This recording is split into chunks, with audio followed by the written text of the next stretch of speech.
Well, I love that because day 21, Day 21, we might make it. We'll see, we'll see. Can't be freaking out. We'll just do it. Let's get situated. I thank you, God, my spirit team, my ancestors, my angels. I truly, truly, truly thank you for showing me what's going on today. And it just makes me more happy because what it is overcomable. Good morning, Tate. I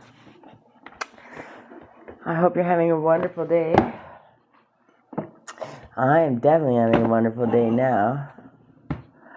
Once you learn things, it's so much easier to grow and do better. Sometimes we just have to be grateful for what people do. Just let them be them. Truly, I hope you're having a wonderful day. 10:10 on the clock. Thank you, Spirit. Archangel Muriel, trust your own wisdom. Have faith in your psychic impressions. Isn't that some? Thank you. You guys have been trying to speak to me today. I'm so sorry. Jeremiah. Learn from your challenges, relax, and trust. Amen. And good morning, Archangel Drinker. Own your psychic abilities. See through illusion. Oh, I think I already do, and I'm so grateful. Remember who you are. Take action when you're ready. Seraphina, be an ambassador for Earth. Build your bridge to Source. Amen. Good morning, Apple user. Lady Gaia, your challenges and lessons. Thank you, Spirit. You're loved and welcome on Earth. Good morning. Good morning, Ken. So, yes, sometimes we forget about Mercury retrograde. I don't speak English real well sometimes. That could be part of it. So, we're going to roll with it. Archangel Mary, open your heart with compassion and fold others in love. Amen. Their mistakes are not who they are. Things happen. People can change. They just have to make the choice. And trust your own wisdom. Have faith in your psychic impressions. So the wonderful thing about Mercury retrograde is that it allows us to redo almost. Oh, we all need a big squeeze hug. You got a hug from me, honey. Absolutely. If I could give everybody a hug, I would do that all day, every day. I think everybody needs them all the time. I'm not even a huggy person, but I would do it, especially if somebody asked me. Because I know what it's like to need a hug. Good morning, Em. Good morning, Jamie. So anyways, I'm going to teach you how to hug yourself.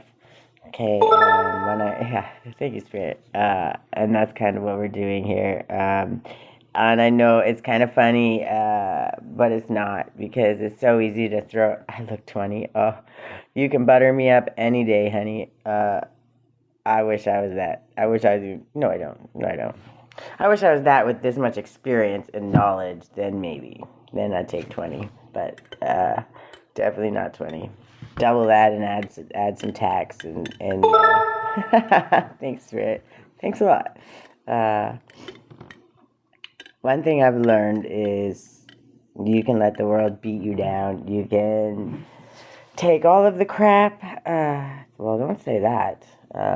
Definitely don't say that. That's not nice. And you picked her, so you better love her. And if you don't, let her go find her soulmate, because I'll tell you, when you hold people's soulmates and you do them wrong, you don't treat them right. Thank you, Spirit. Not only do you hold back your destiny and your ability, your abundance, all of the good things, just trust me, get it done. Do it. If it's not the right one, don't mistreat her. And if she's not cuter than me, then you need to get your eyes checked, because you chose her. Good morning, V. I'm just taking a couple minutes to enjoy the peace, no matter what happens in my life. Most people like me. They either like me or hate me. It is what it is. Trust me, it doesn't take long. I usually piss off people's demons because I speak the truth, and people don't like that. And I know the truth from a lot of hard lessons. Welcome, Philippe and Alyssa and Vio. Thanks for the follow. Appreciate it. Like I said, as you come and go, there'll be messages along the way, and a lot of people pop in and out because it's not so much about stand to find the drama in life. That's not what I'm here for. I'm here to help people understand something that I didn't learn until I was 42. Thank you, Spirit. And I'm going to show up every day as much as I can. I'm on day, 3 or 4 of a 7-day eviction notice. Been fighting with, I did everything I could do at this point. I did the legwork, I did the court, I did everything, and apparently the court deemed that receiving 0 income in a month was not a valid reason to not pay your rent. Go figure. Yeah, thank you, Spirit. I kind of have to laugh because that's all we can do. Good morning, John. I'll tell your girlfriend. Oh, it's a group of them. I love when they come together as a group. Caffeinated milk. Good morning. There's so many. You guys put in so much work. I don't understand why. But it's okay, because I still love you anyway. Y'all need a message too, and it's okay. Thank you, Spirit. So the funny thing about all of this is when shit happens, I could cry and let them beat me down or feel guilty, but I've done everything in my power that I can. And I also learned that with Mercury retrograde, welcome James and Mark. With Mercury retrograde, it gives us an opportunity to go over, thank you, and re-examine some of the traumas of our past, which is not super fun, but I knew this scenario seemed pretty familiar about almost 20 years ago. When I had my oldest daughter, this started happening, and then they used that as some way to make me seem like I was crazy. Thank you, Spirit. When her dad was beating me to the point of near death just about every day. And I have all of the scars to prove it, okay? The trauma was so life-threatening, it literally almost killed me, and I had to actually run to a police car, bang on the window, and beg them to let me in so he didn't kill me right then and there. That's how bad he was. Good morning, Megs. And I trusted his mom, thinking that she actually cared about me and her granddaughter and was going to help me, and instead she messed with my stability, and then took my daughter away, and then allowed her son to keep trying to kill me over and over and over. So it was super fun. I tried to fight through court. I tried to do all of the things to get her back, but my paperwork just kept getting lost. No matter what I did, they weren't going to let me bring my daughter back to Canada. So, yeah, at the end of that day, I had to make a decision whether I was going to leave and save my life and actually remain alive to have a chance to live a life, or stay there and let him kill me. And I had to leave her with her grandmother, which was the entire plan in the first place, which was the hardest thing I ever had to do in my whole life. When I tell you trauma, people don't seem to understand. Like, there's trauma, and then there's trauma, and then there's trauma over trauma and trauma. the inability for people to comprehend that once you've overcome that much trauma and still manage to love people, there's not a fucking trauma in this world that you could do to me that's going to keep me down. I've literally overcome the worst traumas mentally and physically you could ever possibly imagine. Good morning, Chris.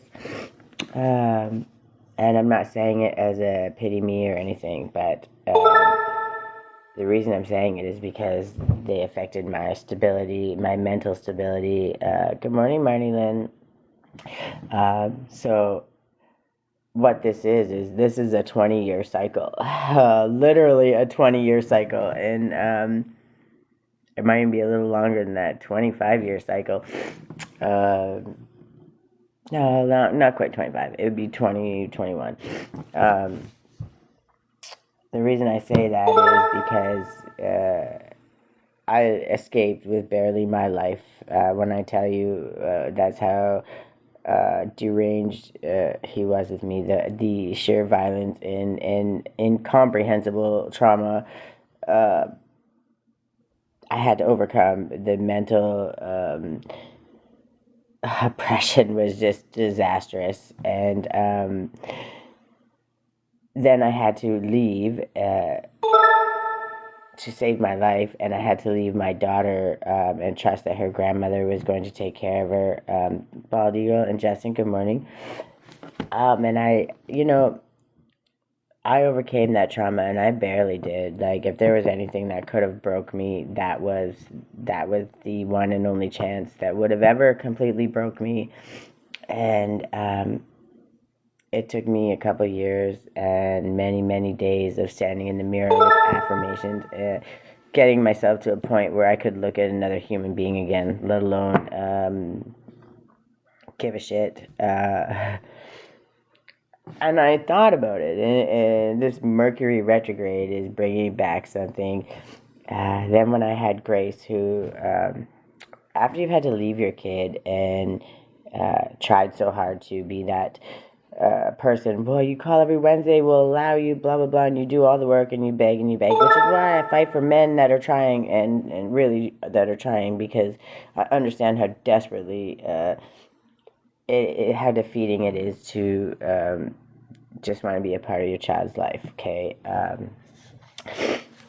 So anyways, I'm speaking of this because I had to overcome that. Now, ever since I've had my daughter now, my youngest daughter, it's been 6 years, and between her father beating the crap out of me mentally, physically, the mental was far worse than the physical. I have scars all over my face, but when I tell you, whatever, they remind me not to be stupid again, right? And every time I thought that I was doing better, I wasn't healing the situation, which is why I kept getting the same asshole. Different people, but same asshole, right? And I mean that with love, but it is what it is. Good morning, Em and Crystal. The reason I'm speaking about this is because I grew up in a narcissistic family, so nothing that I did was ever going to be good enough, ever.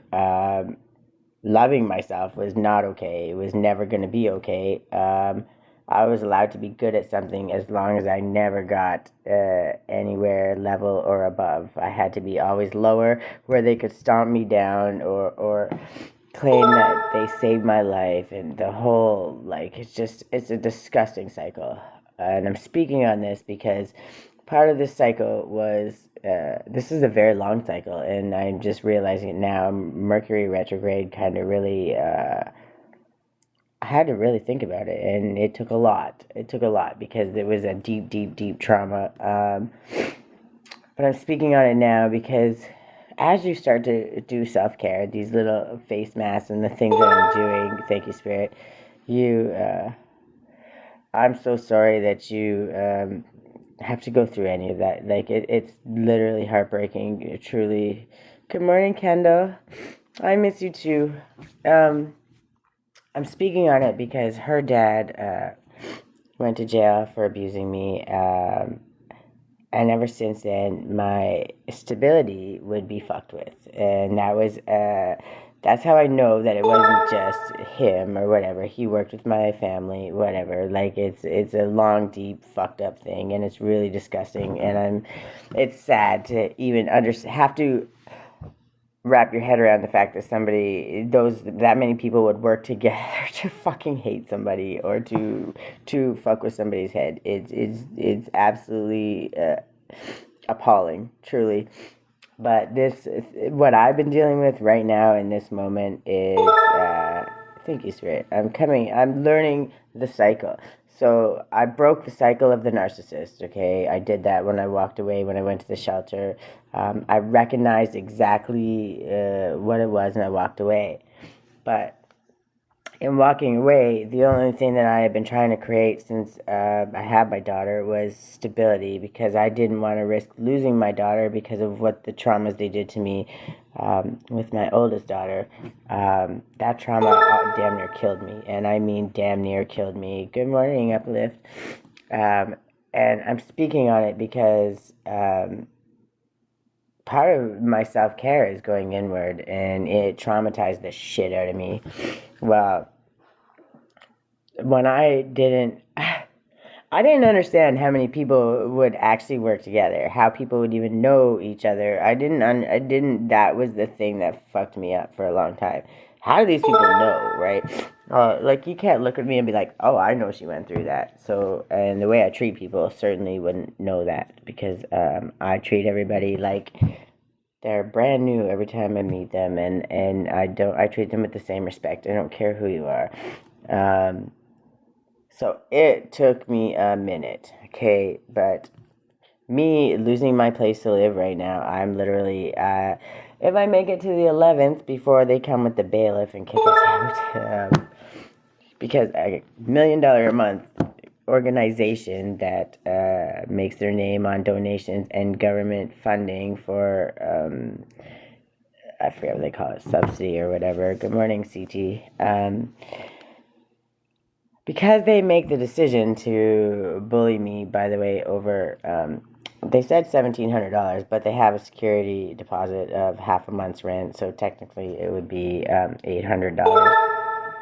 Yeah, thank you, Spirit. So they decided to bully me all the way to court to come take possession of my house for $800, because I lost my job because the last narcissist that I was with, including my family, would call in complaints at my work.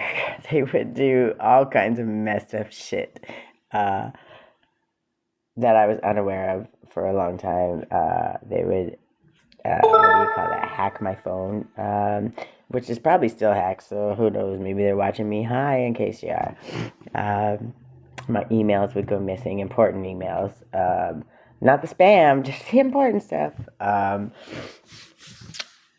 And I can't figure out what's going on. I can't understand what's going on. All of a sudden, I lose my job. Then EI doesn't pay me. Good morning, Smoggy. EI doesn't pay me for an entire month. I had $132 to live on all month. Good morning, Mary Elizabeth. And no, I'm not asking people for money, so please don't think that that's what this is.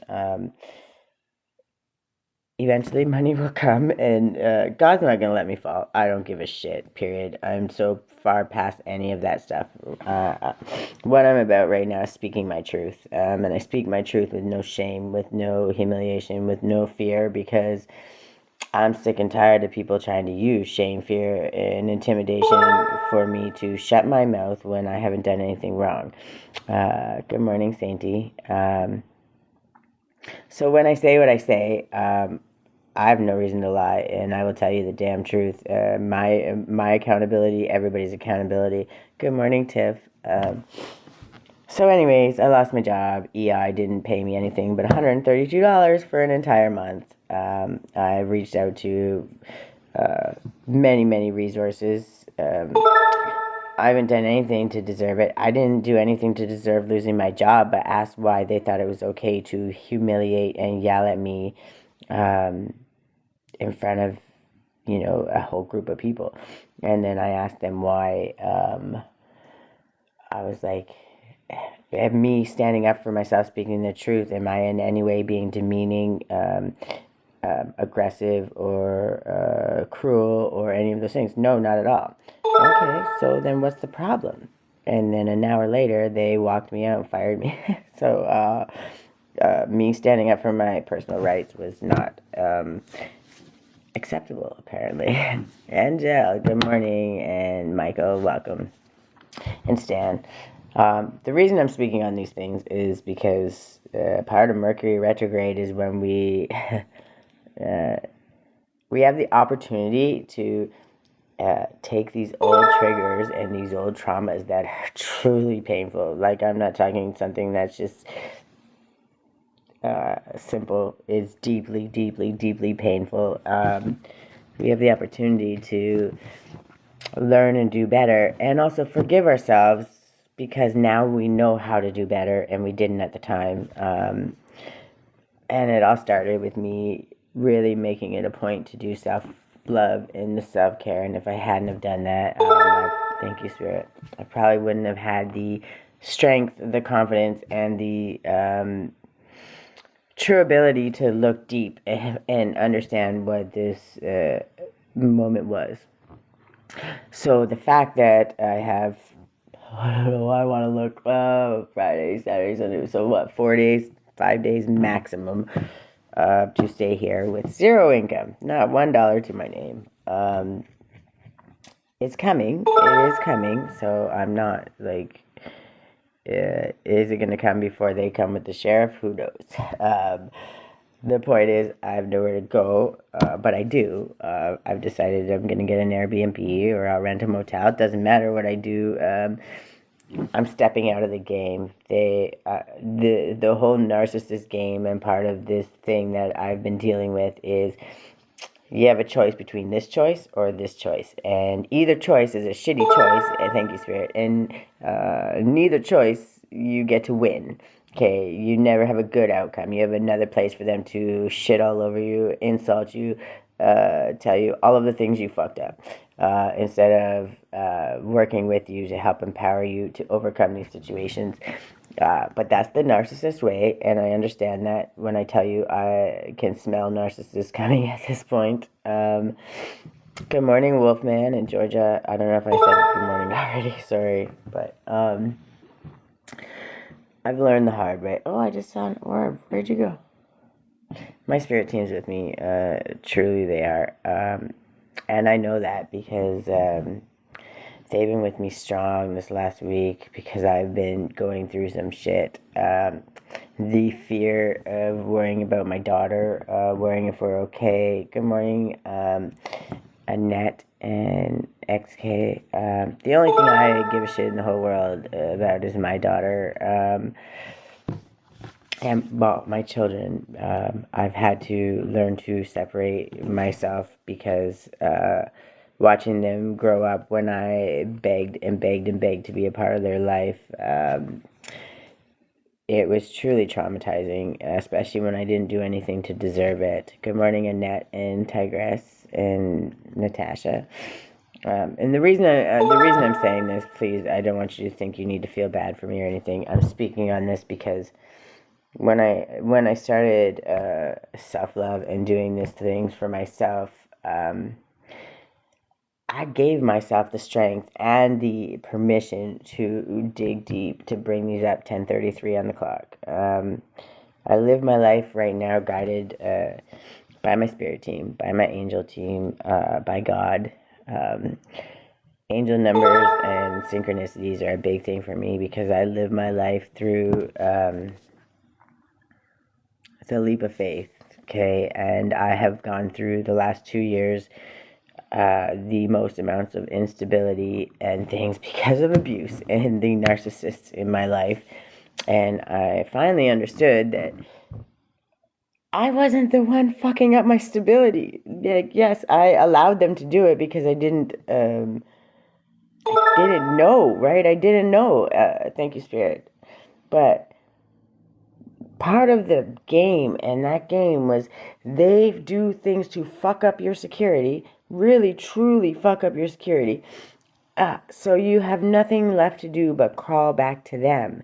And when you have nowhere else to go or nothing left to do, again, it's this decision or this decision. And either way, it's a shitty decision and you don't get to win anything.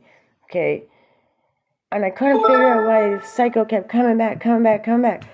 It's because these same people, the same players for the last almost 20 years have been doing this shit in my life. Yes, they have recruited some newcomers. Good morning, Maznab, Mary, Owlette, and Paraloco.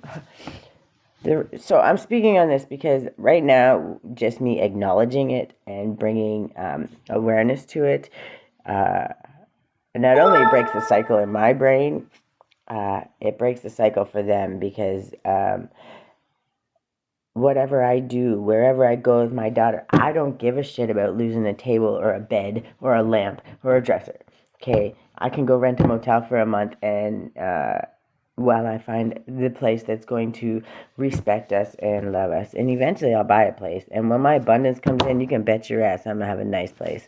And no, I'm not trying to say it out of ego. I've earned every bit of it. If you want to know more about my trauma and some of the shit I've overcome, I mean, go back to my earlier stories. When I tell you, you get the good, the bad, the ugly here. I speak the truth. I speak my truth. I speak my truth as I've learned it. And truly hope I get to help somebody along the way, even one person not give up, one person understand just how much they're worth, and to truly give a shit about themselves enough to show up and say, I love you, because, at the end, I've had to go when I couldn't even pick my body up off the floor.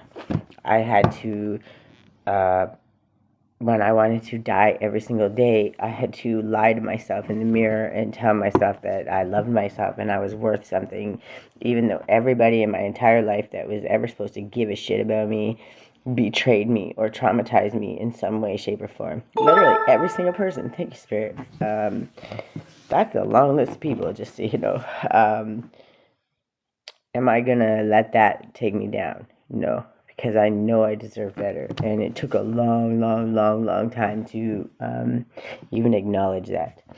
And I've always been healing to a certain point, but it took me 42, almost 43 years to get to this point.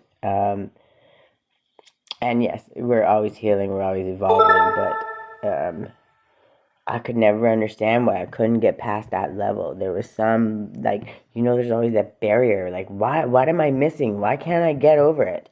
What is going on? Why is this happening to me? And because you're trying to learn the lessons, and I'm loving, and I forgive, and I don't judge, I don't hate on anybody, I don't wish trauma for anybody.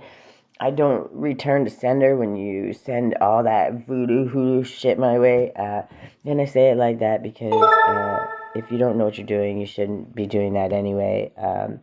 And period, you shouldn't be sending anything negative to anybody because I don't give a shit who they are.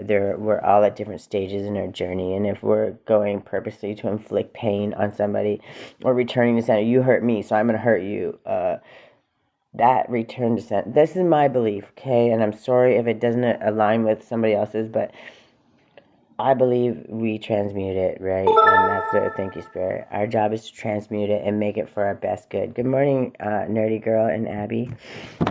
And I'm a little more powerhouse today, a little more strong in my delivery because I am a firm believer, and it took a lot. And when I had to understand and overcome the shit that mentally what I understand is going on right now, and then of course I had to deal with the shame, the embarrassment, because why didn't I know that before? How could I not know? Well, how can I punish? How can I hate myself if I didn't know?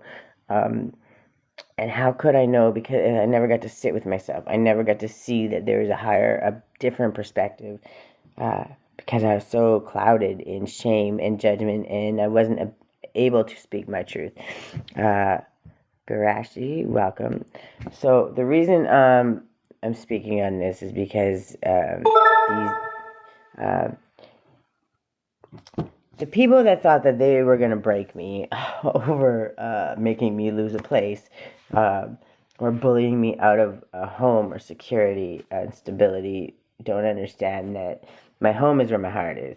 My home is where my daughter's safe. If there is a lock in the door and she has food and she has a bathroom and a place to sleep, a safe place to sleep, my daughter is always safe because there's not a person on this planet that could protect her like I would protect her. And God knows that, or God wouldn't have gave her to me. Good morning, Allie and Humorous.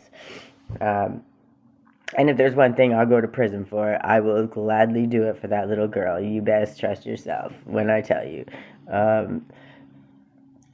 I'm very peaceful. I don't want to inflict pain on somebody, but Lord help me, let somebody play with that little girl. And I will go to prison gladly. And I will wear that orange jumpsuit and I will rock it. And I'm sorry, it just is what it is. But in learning this Mercury retrograde and understanding what was going on, and I hope it's over soon because it hurts my brain.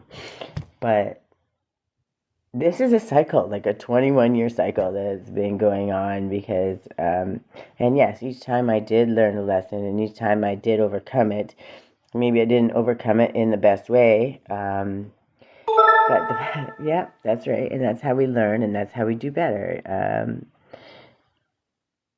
But this one, I now know, and I know that the whole point of this entire abusive situation, the whole point of my work treating me like shit and letting me go in that moment, the whole thing that the paperwork didn't work out and all this stuff, that they dragged it out as long as possible.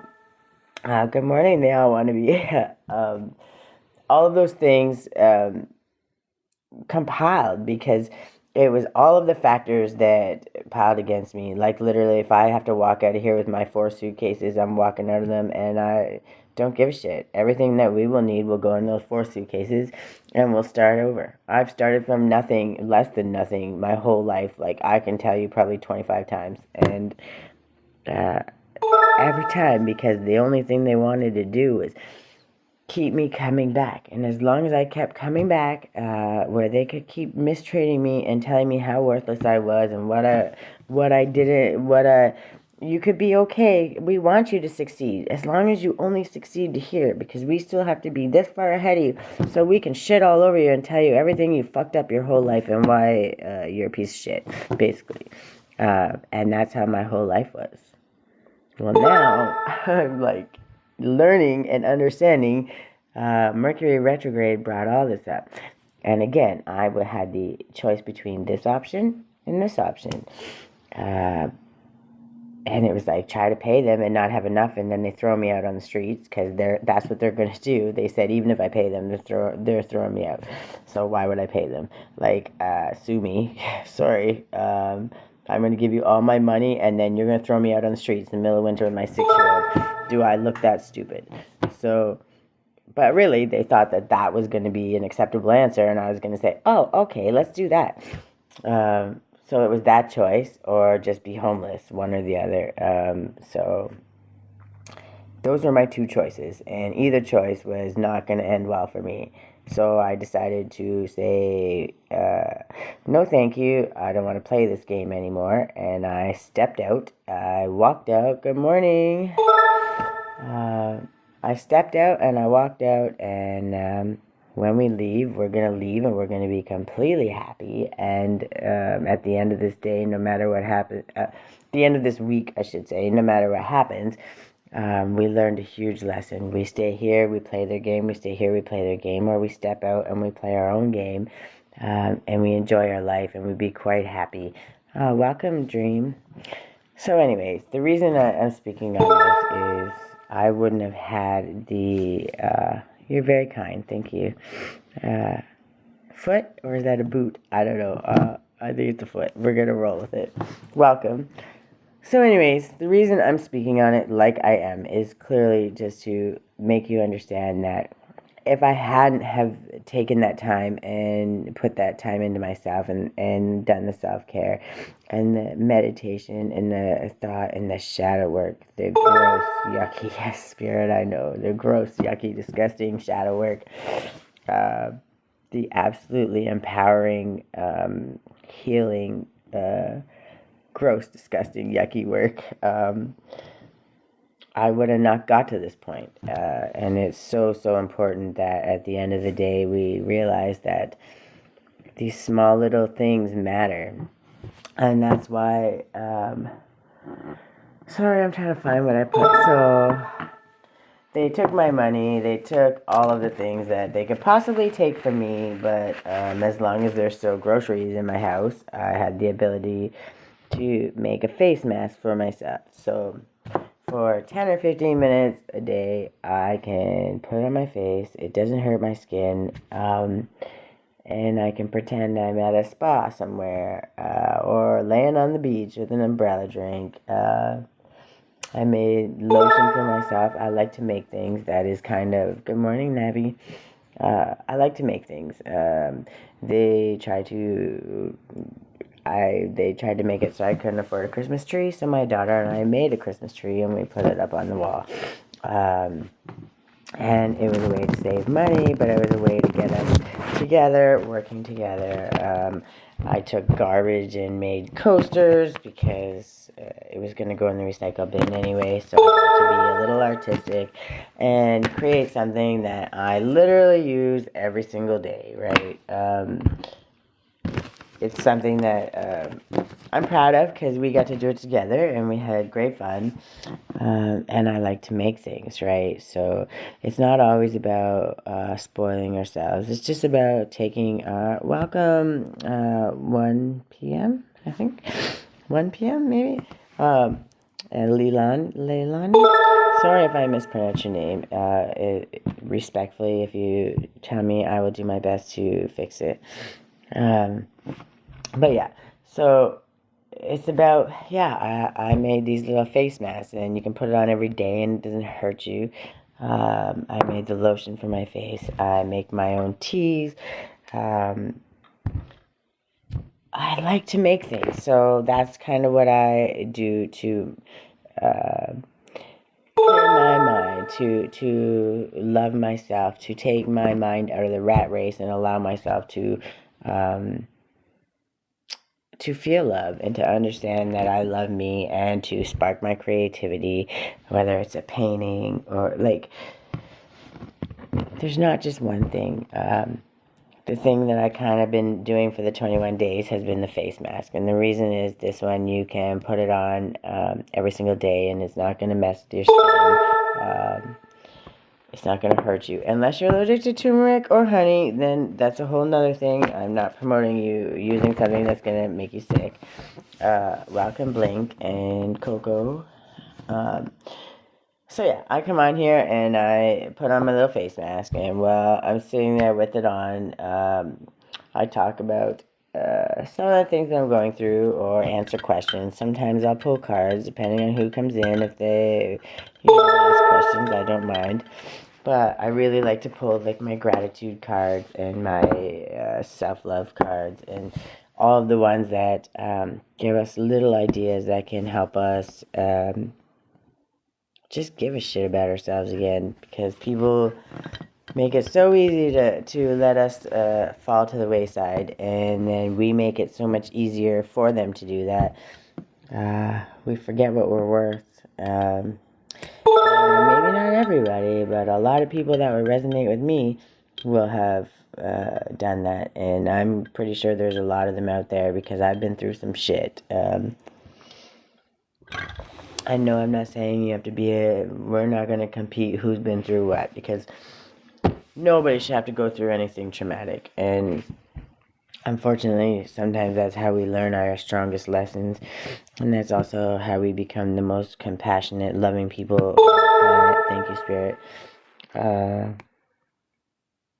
We just have to understand, and we have to take that time.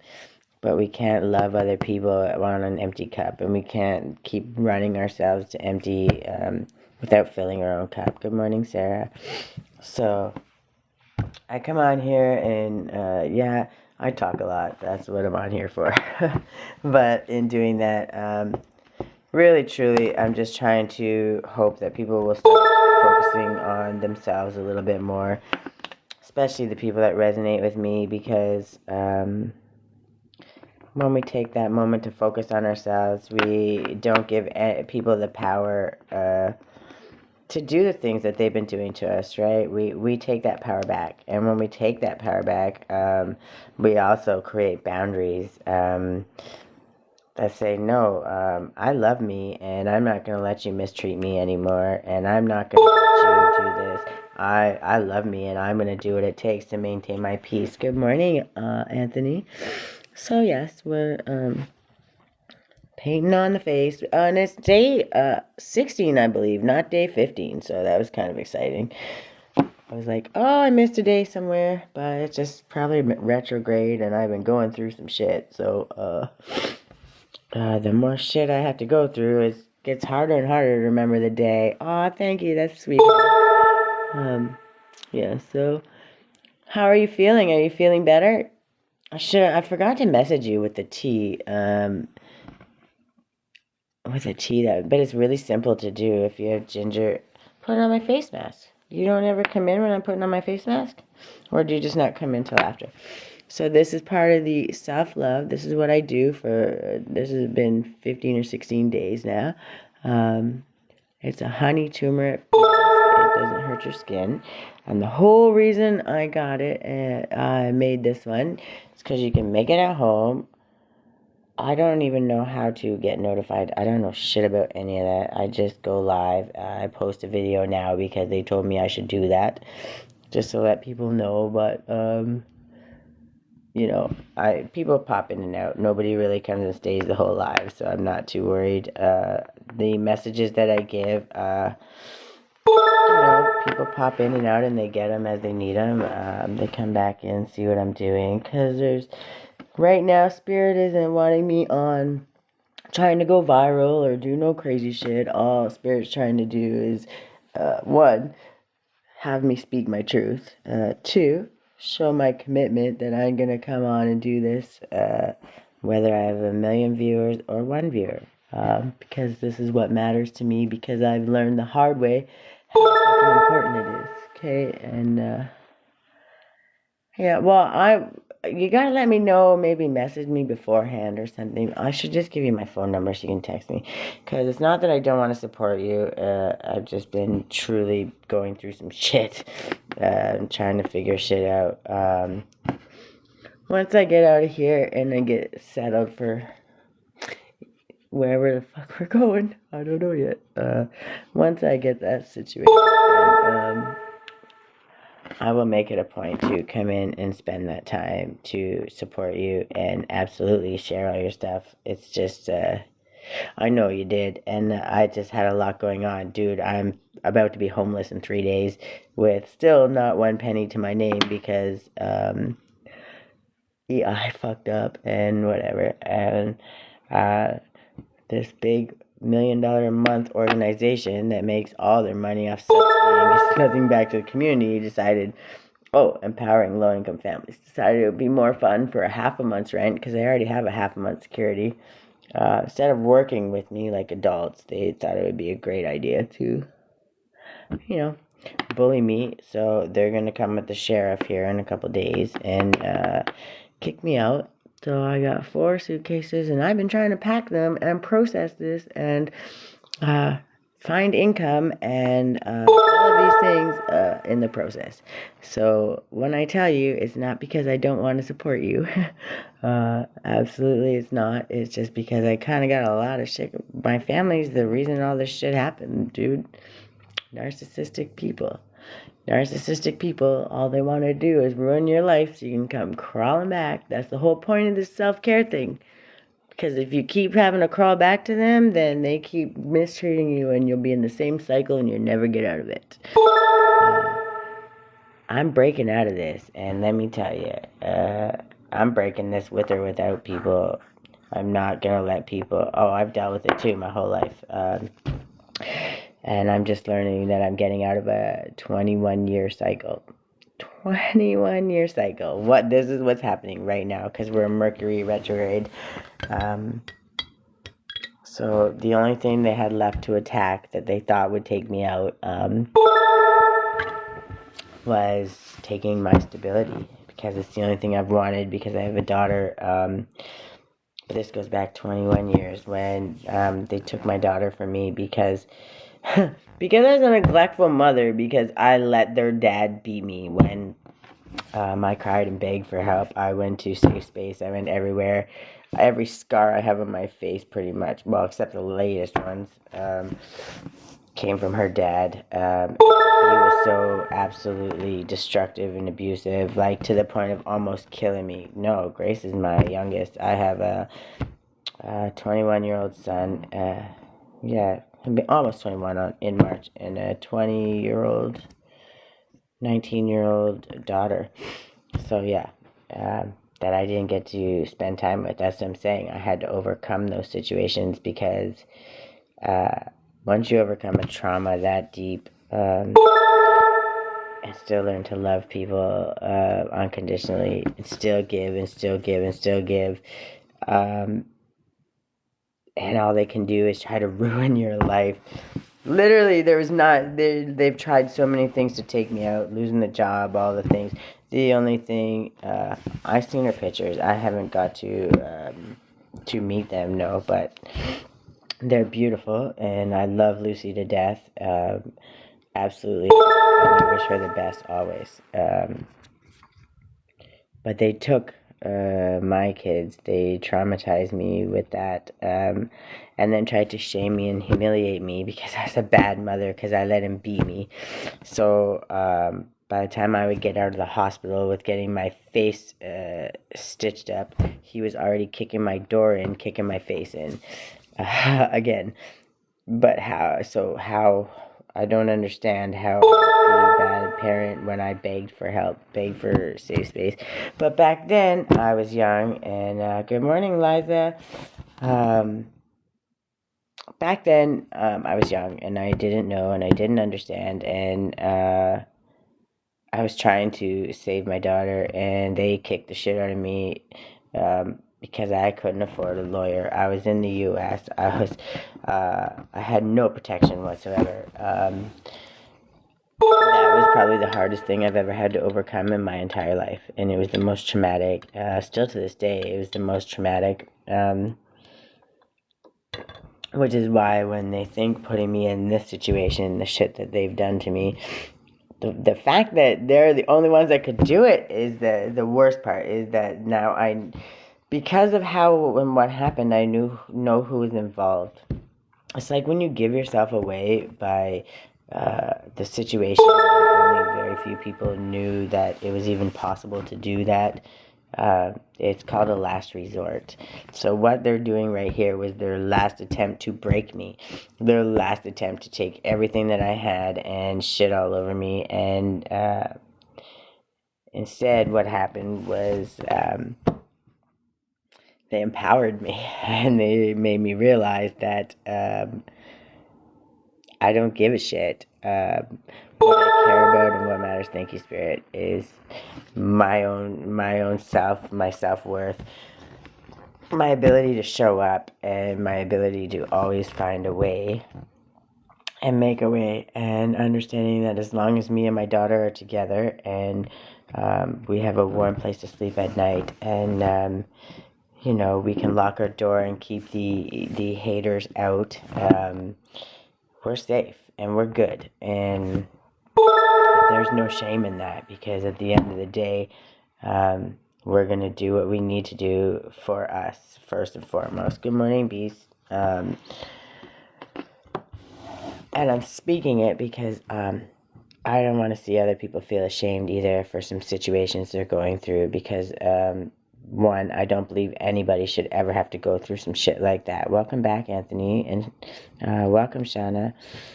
I don't believe anybody should have to endure that shit, but worse, to endure it and then to overcome it and then have to feel shameful for it is just beyond me.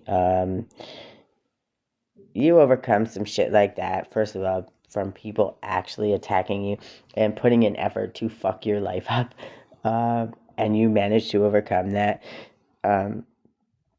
Not only should you not be ashamed, you deserve to take a bow. You deserve to have a fucking celebration and have people treat you like, thank you, Spirit, have people treat you like the fucking queen you are, or king, okay? because it's not gender specific. There are single dads that go through that shit too. So by no means am I choosing one side or the other. Okay, if you love your child and you're showing up for your child and you're doing whatever the fuck it takes for your child, there's no shame ever, and there's never any judgment from me. I'll tell you that. At the end of this week, no matter what happens, I'm going to walk away and we're going to take our 4 little suitcases and whatever else we can fit. I don't have a vehicle, so I'm going to rent a truck. I got my license, thank God. I'll figure it out. As long as the income comes before the sheriff comes, we're good. If not, we're winging it, and if we gotta sleep on the couch, beg a friend for a night or two, then that's what we're gonna do.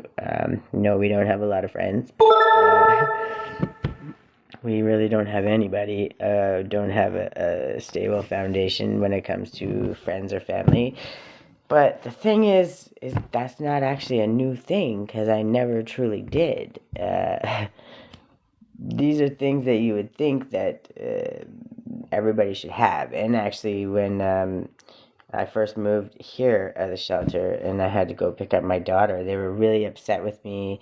Yes, I've had 2 offers from people that not even are my family or close friends. I know you guys knew me growing up, and you were really young though, right? Like you were really young and hanging out with Lucy. So like, but the 2 people that have offered me help are 2 people that really should never have to. Like, it would never be something that should be even a thought process. No, I haven't, and I miss Robin so much, actually. I don't even have her number anymore, so I hope to God I get to see her. So yeah, tell her to come see me on here. At least pop on and see me. But the whole point of all this is, Robin can tell you about a lot of my traumas too. Robin was a very good support. I helped her. I know she got surgery a long, long time ago. I just moved when she got it. Good morning, Joe. I'm 5-star. But the reason I'm speaking on these things is because when you get to a certain point in your self-love journey, these noticing and learning these things becomes a lot easier. You have the confidence to go within, because there's no shame anymore. And you also understand all those things that they tried to make you hide because of shame. It's nothing to be ashamed about. It's something you should be rewarded for. It's something you should be admired for, because it's hard enough to show up every damn day. Welcome, Gen X. It's hard. It's hard as hell to show up every day. But it's a whole nother thing to show up every single day when people are kicking you in the face when you're down. And then when you find out that they've recruited so many people that you don't even know where the kicks are coming from anymore.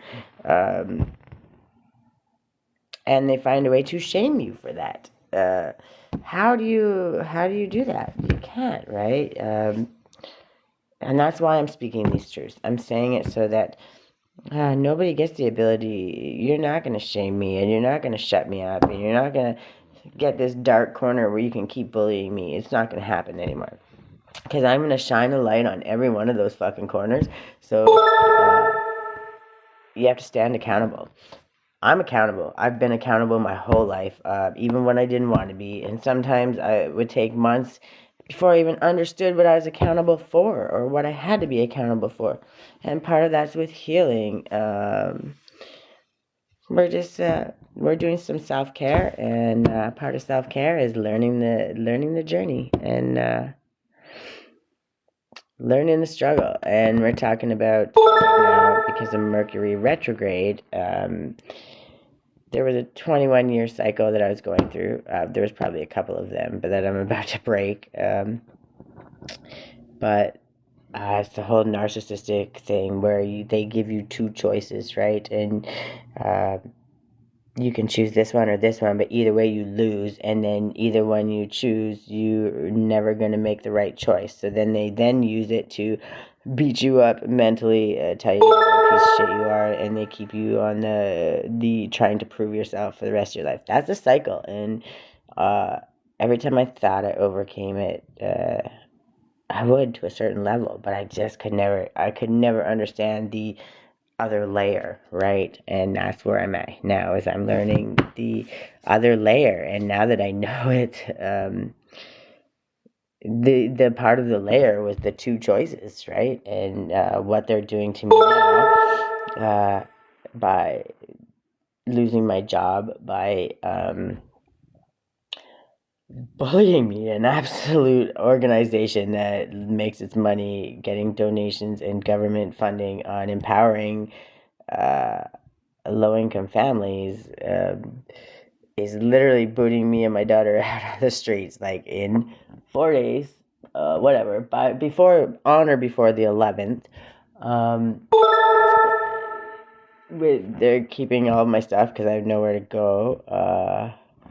Oh, the puzzle has to go, so they're trying to make me stop saying what I'm saying, which is fine.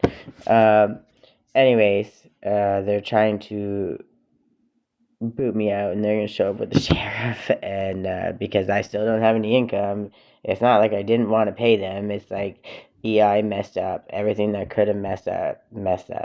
And I understood it was a lesson. I didn't understand what lesson it was yet. I was still trying to figure that out, because as I ascend and as I get closer to my most authentic self, and as I get less and less scared to share my journey, more lessons come out. More people want me to shut up. I get bullies that come in here. I have 2 or 3 people that pop into my life, but yet I get 2 or 3, 4 bullies. I've applied for that. They haven't called me back in 5 days. Everyone has the answer when I tell you I've done the legwork, I've done the resources, I've applied at churches, I have applied at the rent bank, I've applied at all the places. Nobody's getting back to me. That's part of Mercury retrograde, but that's also part of the what happens when people slip through the cracks. They're not gonna do anything. Nobody calls me back. I've been calling the mayor. I've been calling everybody. Nobody gives a shit. That's the whole point. And then the landlord tenant board, or whatever they call it, decided that it was not a valid reason to not have paid my rent because I didn't have any income. I had 0 income, so how can I pay rent when I don't have 0 income? I'm like, no, I'm in BC. Good morning, Skylar. Either way, it doesn't matter. The point is, there's winning, but at all costs, right? There comes a point in time where you're very much a bully, and you're doing something for no other reason but to bully somebody. And that is the whole narcissist and power thing that I've been talking about, okay? And I know, and many people are trying to help. Like, you can donate. I have information on my screen, but I don't ask that for people. Just like I don't ask them to share the live. I don't ask them to like the live. I'm giving what I can give. I don't have funds to give. I will at some point, because when my abundance comes, when I tell you God's gonna show up for me, it's like the shit that I've overcome. He's gonna show up for me so strong. It's gonna make people's fucking brains explode, and I'm okay with that. But it's also because he knows that I'm going to use it to help others in so many ways that empower them, not just give them money. I'm going to do so many things that are going to help people. I have many, many big ideas, which is why they like to keep me poor, because I can't accomplish them when I can't get the finances to do things. But it can only last for so long, and now that I know that I have a voice and I can speak it, I'm going to speak it. Doesn't matter who's listening. I come in here now and train at the office. What does that even mean? I don't need training. I can do anything. I'm literally a jack of all trades, master of none. I don't care if it's accounting. I don't care if it's taxes. I don't care if it's teaching. I don't care. I do renovations. I built roller coasters for a living. I traveled with the carnival for 25 years. I can build anything. I've done flooring. I can install cabinetry. I can install faucets and toilets and maintenance. I can fix cars to a point. I can change brakes. I can do oil changes. When I tell you, I'm a CNC machinist by trade. Skills is not the problem. Okay, skills is not the problem at all. Having a job is not the problem. I can get any job and work it. The problem is what we're running into and what I'm bringing attention to is narcissists in these management positions. When you have, welcome Black Canada, when you have narcissists in management positions, the owner of these companies or of these organizations, of all of these things, CNC machinist. I've done it all. Literally done it all. Dude, I built roller coasters forever. I have cranes swinging 65-foot jack stands from both directions at me at the same time.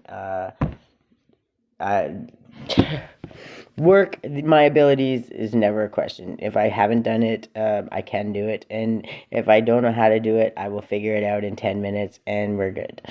That's just what it is. Good morning, Georgia. 11:10 on the clock. The reason the job doesn't matter, and that's why I'm not getting sidetracked on that. I'm trying to stay off that. They fired me because I asked why it was okay to mistreat me and why they thought it was okay to mistreat me in front of other people. And when I stood up for myself, even when I asked them, am I being rude? Am I being aggressive? Am I being in any way, shape, or form demeaning? And they said no, not at all. And I was like, okay.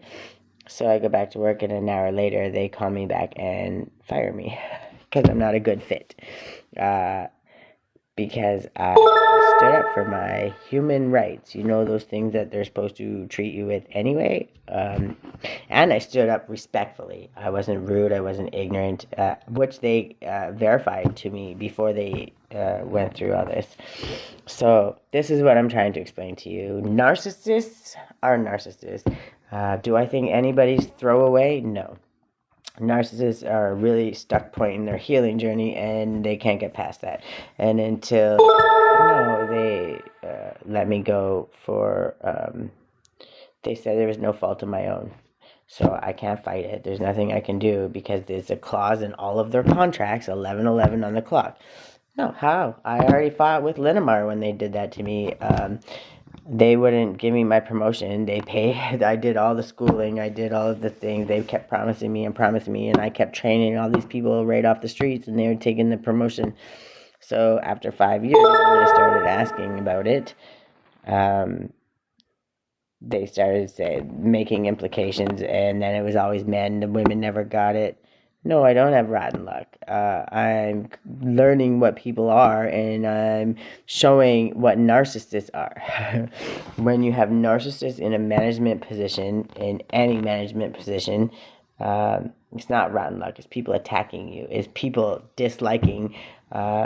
When you have a true heart and an honest heart, and you have integrity, and you love unconditionally, and you're respectful to people, your shine irritates their demons, badly irritates their demons. And when that happens, they do things to mistreat you, shame you, or humiliate you, so you'll shut up. Except I've had the shit kicked out of me my whole life, one way, shape, or form, just so I would shut up. And you know what happened?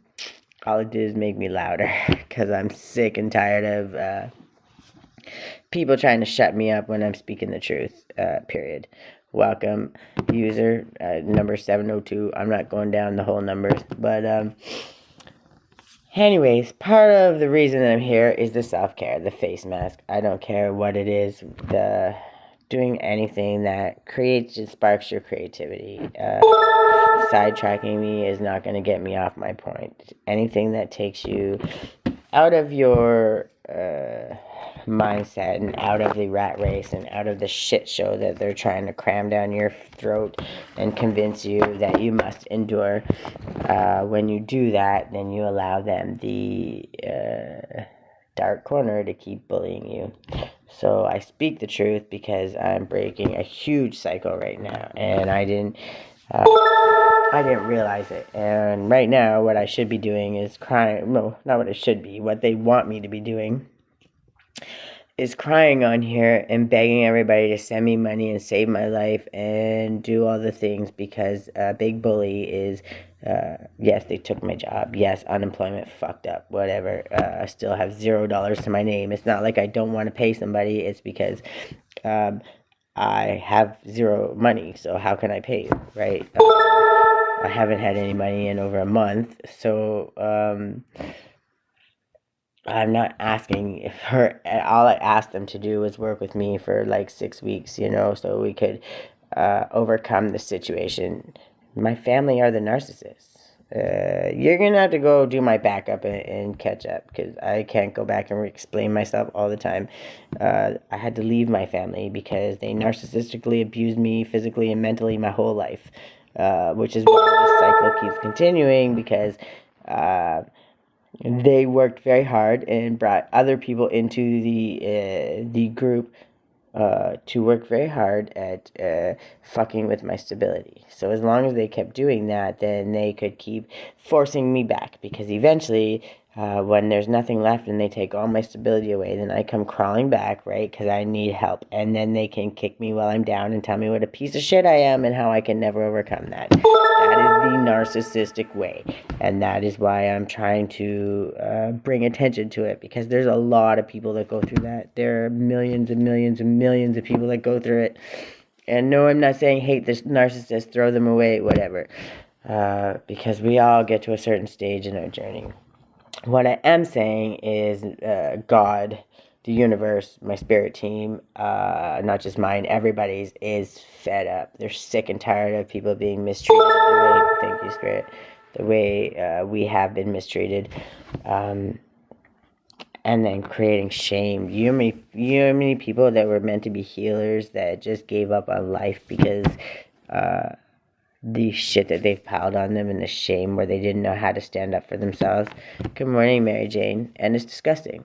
And it's sad. And it breaks my heart. Truly, it does. I'm speaking on it a little more harshly right now because it's been a long week. And as I learn and as I go, I'm going to speak on the things that I'm called to speak on. So if Spirit tells me to speak on the face mask more and not so much all the shit that's going on in my life, then that's what I speak on. If they tell me to speak on this, it's because there's somebody else going through it who needs this message and just needs a little bit of ideas how to be strong, how to be resourceful, and how to overcome these situations, which is why I speak when I speak about what I speak. I do it because I'm being obedient, even in the eye of the storm, and I refuse to let any bully shame me or humiliate me. So just trying to live my life in peace and not wish hell on anybody. So now, I take this time, I'm just waiting for it to warm up because I don't like, this is my beautiful face mask. Turmeric and honey, so simple. And if you do it at home, 15 minutes of peace, pure peace. Put the cucumber slices on your eyes, close your eyes, pretend you're at a spa, pretend you're, wherever. The bottom line is we're doing this so we can show ourselves, we can show up for ourselves, 21 days. And once we do that and we get this goal down, we're going to find something else we can show up for ourselves and love ourselves with, right? That's what's important. I don't know why I turned that off. So now, while I'm taking this off, I take the time. I am strong. I am beautiful. I am loving. I am kind. I am abundant. I am compassionate. I am loving. I am a clear, open channel for Spirit and all the message that they send to me. I am honest, I am full of integrity and compassion and love. And everything I give with no expectation back. I give from my heart truly. And I know that it comes back to me multiplied and with love. Because when I give joyously, and I give from an overflowing well. I don't give from an empty well, so there could ever be resentments or upsets. I give from a place of love, and I give from a place that never allows me to drain, because God and my spirit team has taught me how to fill my own cup first. And I've been working very hard, and I've gotten very good. Good morning, Alicia. Sorry, I decided to take my beautiful face mask off, and then I'm going to get my lotion that I made. And, because yes, I made my own lotion too. And I like to make things, right? So I make my own tea. I've always liked to make things, but the reason I make the things that I do is because for those little moments I get to be creative, I get to enjoy what I'm doing, and I get to take my mind out of the rat race no matter what shit they send my way. And when you take your mind out of the rat race and you allow yourself to think about it and be open and listen to spirit, then you allow yourself the ability to hear the different solutions and the different pathways and all the different ways you can overcome these situations. So I'm just going to put my lotion on. And this, again, I made this myself. And it was a very, very simple recipe with, was not my recipe. It was somebody else's. All my recipes burned down in the fire when I lost everything. So, anyways, I had to start somewhere. So now that I found this recipe, I'm going to tweak it to the way that I like it and works for me. So the next one I make will be a little bit different. I get to add my good stuff and the stuff that I love to do, and see if I can make it something that makes me happier. But at the end of the day, the whole point is showing up and putting on my face mask and taking that time for me to quiet my brain, paint my little painting, or make my little coasters that I've been making our Christmas tree. Anything that I can do to get my brain out of the survival mode, which is what they like to keep us in. Survival mode, prove yourself, fight or flight, freeze or fawn, all of those things. When we stay in those situations, then first of all, we cloud our judgment. Thank you, Spirit. 11:21 on the clock. When you cloud your judgment, you're not thinking from a safe place. You're trying to find stability, and when you're trying to find stability, there's no way in hell you can have your chakras can be aligned. You can't be at home and feel safe when you're constantly having your root and your sacral chakra knocked out of place. 11:22 on the clock. And I know a lot of people maybe don't know or don't care about it, because a lot of people are still sleeping, or they don't know what survival mode is, and I truly hope they don't, or which means they've never had to be in it, or they've been in it so long they don't even understand what it is. I truly hope it's not the latter, because that's really just heartbreaking. Good morning, Caleb. Welcome back, Anthony and Sumida and Dolly. I just want to put this back, but this is the lotion I made. It was very simple, and I can always give the recipe if needed. It was very easy, and it so far has done seems to do okay on my face. So I'm just gonna put it back, and then I'll pull some cards.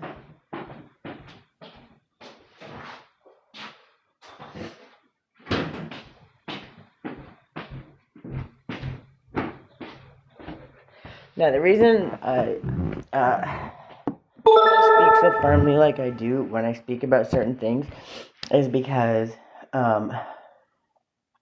as I learn lessons, I try to share them. And because when I tell you I've had to learn and I've had to go through some hell and back to even get to the point where I was able to understand them, let alone learn them. then to have to share them. Good morning, Brandy and Stacy Lee. There comes a point where you want to share because it matters, and because if you can help one person learn the not hard way, the easy way, then you're winning, right? If I can help one person not give up or not let somebody or their family or anybody in the world convince them that they're not worth it, and that they shouldn't show up for themselves, all those bad things, thank you, Spirit. If I can stop one person and change their mind and get them to show up for themselves and love themselves, and hopefully 20 years earlier than what I had to learn it. But if not, it's okay. I'm going to show up for me anyway. So as I show up and I speak my truth, I'm doing it. Good morning, Destiny. I'm doing it because in sharing my truth, I don't give them corners anymore, those deep dark corners where they can try to fuck with me or make me look crazy or make me push me till I retaliate, and then I'm the bad guy, I'm the aggressive one, I'm the crazy one, I'm all of the things. And anyone who's been in any way, shape, or form any of those relationships, even to the smallest manner, would absolutely know exactly what I'm talking about. So those are the ones that definitely resonate with me. So it starts with taking those moments to understand that the only people that show up for us every single day, every single time, no matter what the issue is ourselves.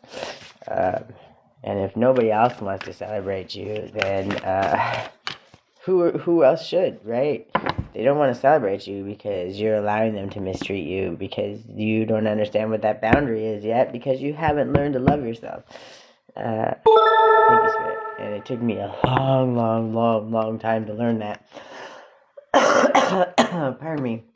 Yeah, they don't want me to talk about it. Not Spirit. I've had a lot of opposition. And especially when I'm calling out their bullshit, they don't like that because, one, I have receipts. I can prove my shit. Down to the phone hacking. Like, literally, I can prove my shit, and that has them shaking in their damn shoes. I'll tell you that. Because it's going to come to a point where somebody's going to have to be accountable, and it's not going to be me, because at the end of the day, the only thing I've ever done for people is wish love, and try to help them heal, and help them while they kick me while I was down. But when I boost them up, they get up there, and then they kick me and shame me and humiliate me and talk behind my back and do all of the things they can to make me look like a piece of garbage, when I'm exactly the opposite. But I don't need to defend myself, and I don't care what people believe. If you've known me for longer than 5 minutes, it's pretty clear to say that how I talk is how I am. What I say is how I am. What I believe is what I believe. I don't force anyone to believe it, but I speak it because I believe it to be true, and because Spirit calls me to, and because God puts it in my heart to speak on it. So sometimes I'm a little more forceful when I'm saying things because I'm angry at the ability for people to think it's so okay to mistreat others that are just literally trying to show them love and show them unconditional love, even when they're being cruel to them. And I did it for so long that it took 43 years for me to even understand that I deserve to be loved. But I also deserve to be loved first and foremost by myself. And if I wasn't loving myself, then how are people going to know how to treat me? But 43 years? I didn't learn that because the narcissistic cycle and the programming that was in my brain was so deep and for so long that it took a lot of work. A lot of work. Jennifer. Thank you, Spirit. And so me coming on here to speak on it is my passion project, period. I don't care who likes it, who hates it. I don't care any of that. I'm showing up for me first. I'm being accountable. And then And since I started doing this, they've tried to they took my job, uh, they took my job, they tried to take my house. They literally, just to shut me up is absolutely astounding. Good morning, Harry. As I come on here every day, I usually get one or two haters that come on and try to embarrass me or shame me or tell me to shut up or whatever. And it just makes me laugh. And now they show up, and it's actually getting harder for them to even be cruel to me, because they're starting to realize that they actually admire me and that they know I'm speaking the truth. Yeah, thank you, Spirit. It's kind of hard to hate somebody when they're showing up and they're still telling you that they love you no matter how you treat them. Just because I'm not going to come right beside you and let you actually physically mistreat me or beat me up or do those things doesn't mean that I can't tell you from here that I still love you and I wish the best for you. So you know shit's getting messed up when even the haters are having a hard time hating you, right? So, because I just love everybody and I want to see everybody win, and I want to see people rise above this bullshit and show people that no matter what your story is, no matter where you come from, no matter who tells you you're not worth it, you are, and you're always going to be worth it, no matter where you're at. If you're homeless on the street and you lost your job and you're addicted to drugs and you're selling yourself on the street because that's all you've ever known, it doesn't mean you're not worth it. It just means that they've made you believe you're not worth it. And the only way you can change that is when you understand that you did what you did because you didn't know better. And if you did what you did because you didn't know better, well, now you're learning better and you can do better. And when you do that, you get to forgive yourself for the things that you did when you didn't know better. But even when you didn't know better, it didn't mean you weren't worth it, right? Every step of the way since the day you put a breath on this earth, I don't give a shit who you are worth it, period. Welcome back, Anthony, and hi, Beverly. So when I speak the things that I speak, I'm not doing it to be harsh or anything, but I'm doing it so that everybody clearly understands. I don't care what your culture is. I don't care what your race. I don't care your class. I don't care your religion. I don't care any of that. I'm spiritual. I believe in God. That doesn't mean I believe I don't like this religion. I don't like that religion. I follow universal law. Yes, I'll read the Bible. But I do tarot, I do divination, I do all kinds of things, and I do that because everything is a tool. 11:31 on the clock. Thank you, Spirit.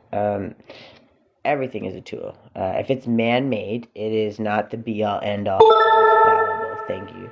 It is not the be-all, end-all, like the flow of the universe, like how the flowers know how to bloom and grow. That is perfect. That is perfect in how it is, how our bodies breathe no matter what.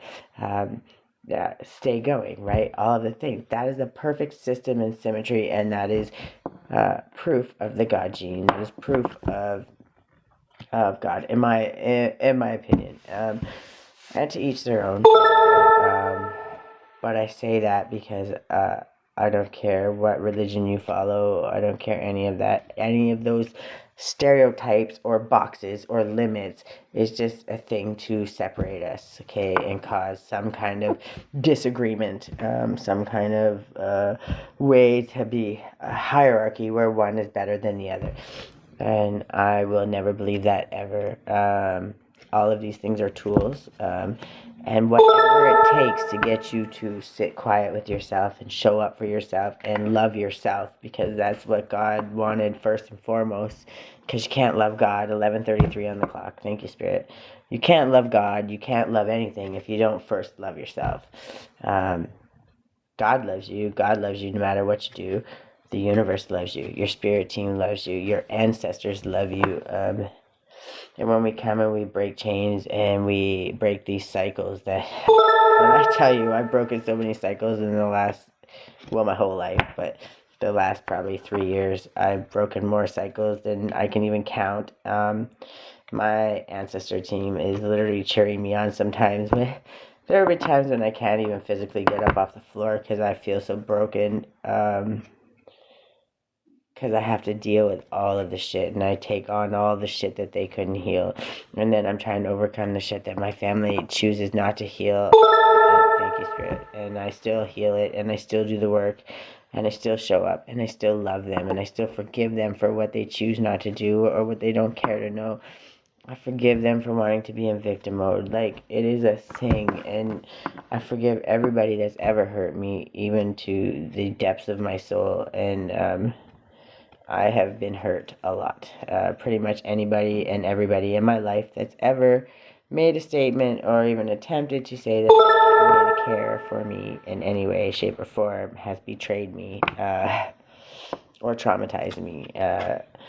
So it's pretty sad, but it is what it is. And there's many people in my life that didn't claim to do any of those things and did things to save my life. So I felt like I needed to add that too, because we can't talk about all the shit that happened in our life and all the people that didn't show up for us and didn't do good things for us, and not mention all the people that literally saved my life. Whether it's just a small thing, a small little gift, a kind word when I just don't have enough to keep on going. Those are God. That's God. And you know, because you know what they say to you, because they would never know what that means. They would never understand. When I was going through all the stuff, this is just an example. When I was going through all of the things with Grace's dad, I was driving my car, and I was like, Grace was at my mom's, I think, and I was losing my house, I was losing my job, I was losing all of the things, and literally my whole world was falling apart. And I just tromped on the gas pedal, and I'm driving, I'm probably doing 180, whatever, welcome queen. And I'm like, what if I just ran this right into the wall? And I'm literally ready to say, fuck it.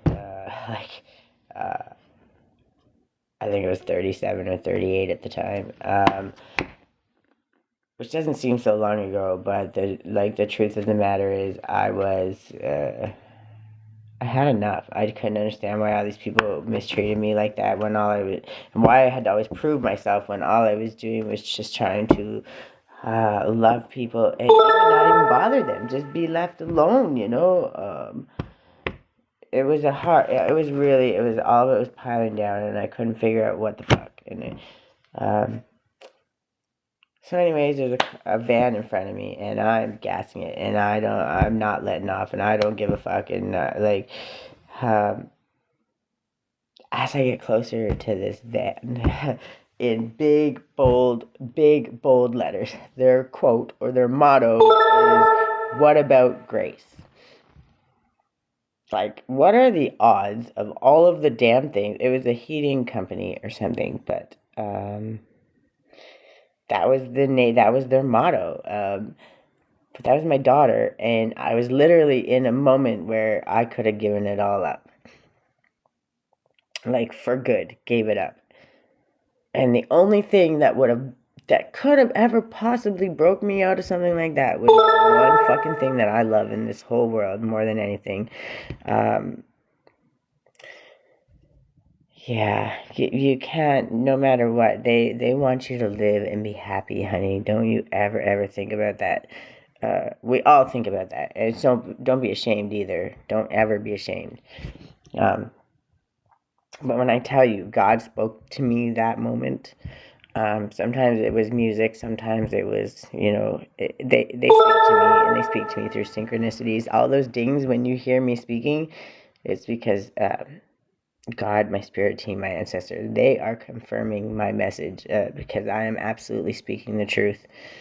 I could have very well ended it that day. It could have been it. It could have been over. But God was the only one on the planet that knew what the only thing would be that would stop me dead in my tracks, and it was my daughter. And it was knowing that I couldn't leave her in a situation to have to grow up mentally with the shit that I had to deal with. And if I left her in that moment, that's exactly what I would be putting her life to, right? I would be choosing her fate. and not giving the ability to heal, learn, love, and to teach her what true unconditional love is, and how to show up for herself, and how much she's loved no matter what happens. God was the only one that would have known that. Nobody else on this planet would have known. Yet that's what showed up for me. So when I tell you, sometimes it's just the small things, and it's the small messages, and it's the little things, I need you to understand that it truly, truly is. And you have to think of your kids. You have to think of your grandkids. And you have to understand that they love you no matter what. My daughter loves her grandma, and I want my daughter to spend time with her grandma. But until her grandma understands what she needs to change, I can't let her do to her what she did to me. And I tried to compromise. I tried all the things, and still the attacks that I'm getting. And I'm not saying it's just my mom or any, but they kept creating these situations and these scenarios so I could bow down and go back, so they could tell me just how shitty I was and why I didn't deserve all the things. So me standing up, me overcoming this, me saying, no, I'm done, I'm not playing the game. This cycle that I'm breaking right now is a 21-year cycle. And it's more than one. It's probably 3 or 4. 21-year cycle in my life. That's why when I walk out of here and I leave with my daughter and I'm completely happy no matter where we go, because I understand that no matter what they throw at me, no matter what the world throws at me, I'm going to show up for myself, because I'm the only one that's ever showed up for myself. And I've overcome it 100 times. 100% of the time. Okay, that means I'm a professional, 1, at showing up for myself, 2, at loving myself, because I was the only one that showed up for myself. I found the way. I was resourceful. No matter how many times people kicked me when I was down, I got up. And I got up, even not knowing how to love myself. And then I didn't know how to show myself. I didn't know how to celebrate myself. I let that shit slide like it was something that I just did, right? But I did that for everybody. I showed up for them and let them throw me away like garbage on a regular basis. Still showing up for them because I had to prove to them that I loved them. But now 11:41 on the clock. Thank you, Spirit. So now that I understand that if I had to put half that effort back into myself instead of giving it to them, 1, I would have automatically created those boundaries, and I would have never let them mistreat me the way they did, and continue to mistreat me. I didn't know better, so I could beat myself up and be ashamed of that and be another dark corner for somebody to keep bullying me with, or I can speak on it and I can shine light in that corner, so every time they try now, they're back. Hey, come on back. Let's talk about this next thing you're trying to accomplish. They have to be accountable. And when you speak on it, and when you can prove it, and when you have the receipts after the receipts after the receipts after the receipts, the things I could prove, and you know, because I don't go and choose to sue people and do the things, doesn't mean I can't. Okay, it just means that I don't, because my peace is so much more worth any of that shit. I'll walk away with nothing, and I'll be okay being poor my whole life because I'm resourceful, and we'll be able to eat healthy. We'll be able to live strong, and there'll always be an adventure. It doesn't cost any money to walk and feed the ducks some bread. It doesn't cost any money to just go stand there, to go play in the park. It doesn't cost any money to use garbage, recycled boxes to make coasters and create art.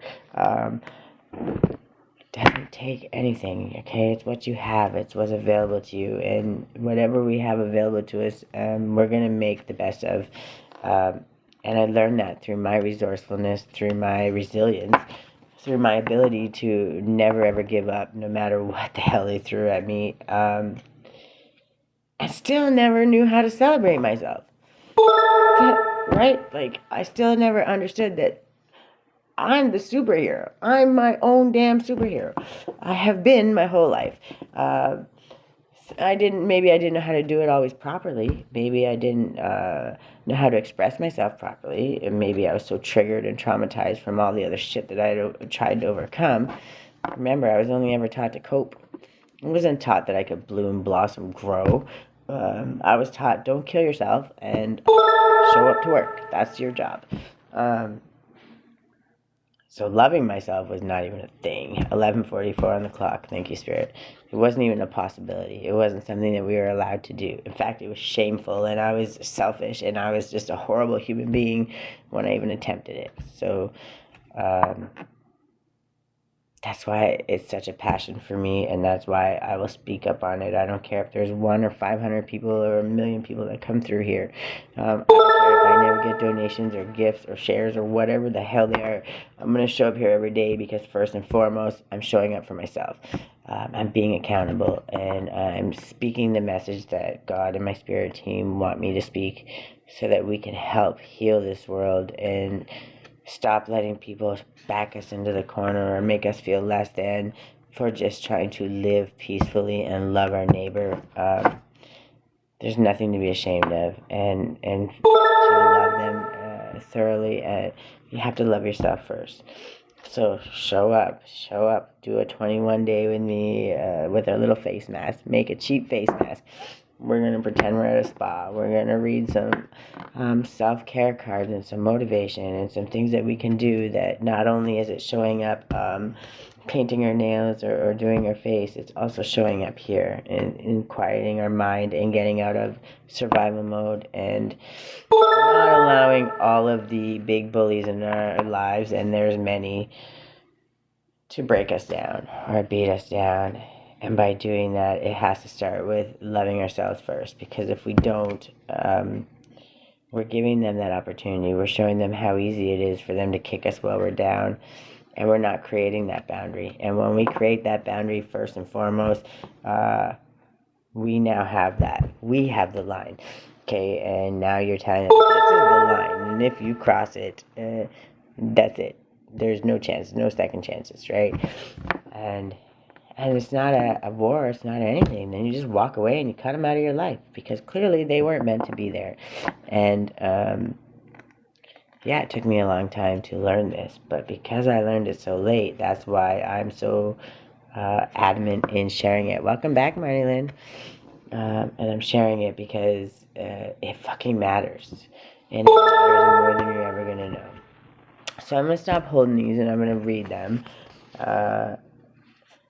I know sometimes it seems like I get sidetracked or off track, but as I'm speaking, you'll hear the ding, ding, ding, ding, or something will show up on the clock. There's always a confirmation. If I get sidetracked, it's because there's something that was really important that needed to be said, and I needed to share it, and somebody that was here needed to hear it. Somebody came in, thank you, Spirit, somebody came in and popped in for a second, but I needed to spit it out then and there because they needed to hear it, plain and simple. So there's no judgment, no nothing. And when I go off track, and especially if I'm being a little more forceful in the message, it's because Spirit's saying, like, get it out, you need to, they're here, you need to get it out quick. And I understand that. And if I didn't get it out, then they're going to come back the next day, and Spirit's going to give me the same message, thank you, Spirit, until they come back and receive it. So, when I do get off track, there's a reason, and I allow them kind of free reign when I'm giving this message, because not only do they help me say what I need to say, they help me articulate it, but they also, they're very much trying to help me tell my story in the best way for people to understand it. Because I've been in survival mode my whole life and just learning to love myself, thank you, Spirit. Sometimes it's hard and I get lost, and I actually have brain damage from all of the things that I've been through, and those pathways are the ones that light up first. So sometimes it can become very triggering, and it can become very painful, and then also make it very hard for me to articulate stuff because I'm triggered, right? and in triggering myself, I'm learning how to heal them and do that, which is also another thing that I'm breaking by being accountable and coming on here and speaking it out, and allowing them to speak through me in times of fear or uncomfortability, right? So that's why I kind of give them a little more free reign. And when I say what I say, how I say it, thank you, Spirit. They literally work through me to allow me the confidence, the safety, the security, the ability to speak how I feel, speak what's truly in my heart, but also to share why it's so important and why it's so deeply in my heart. So, okay, Spirit, let me read these. Can we do that, please? Thank you. Appreciate that. Hope is the thing with feathers that perches in the soul and sings the tune without the words and never stops at all. Emily Dickinson. I like that one. To feel disappointed is to have cared. Today, feel compassion for your tender heart and for the gifts of love it offers. That's right. Whenever you go out of your way and try to make an effort for somebody, most people, they do it out of their heart. They don't do it for any other reason but because they care, and because they're a good person, and because they have love in their hearts, and they want to see you do well, whether they know you or not.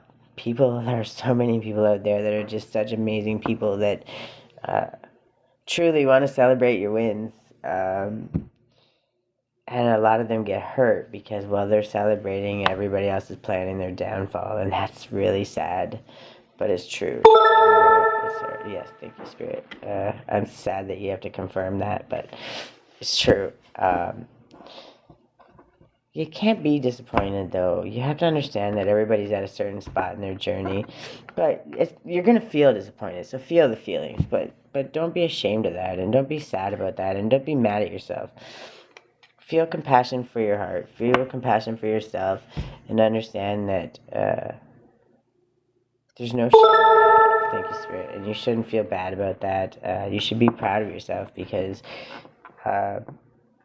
it takes a real special person to continue to love no matter how many times they've been kicked when they're down. And that is not something to be ashamed or sad about or disappointed in yourself about. It is a superpower.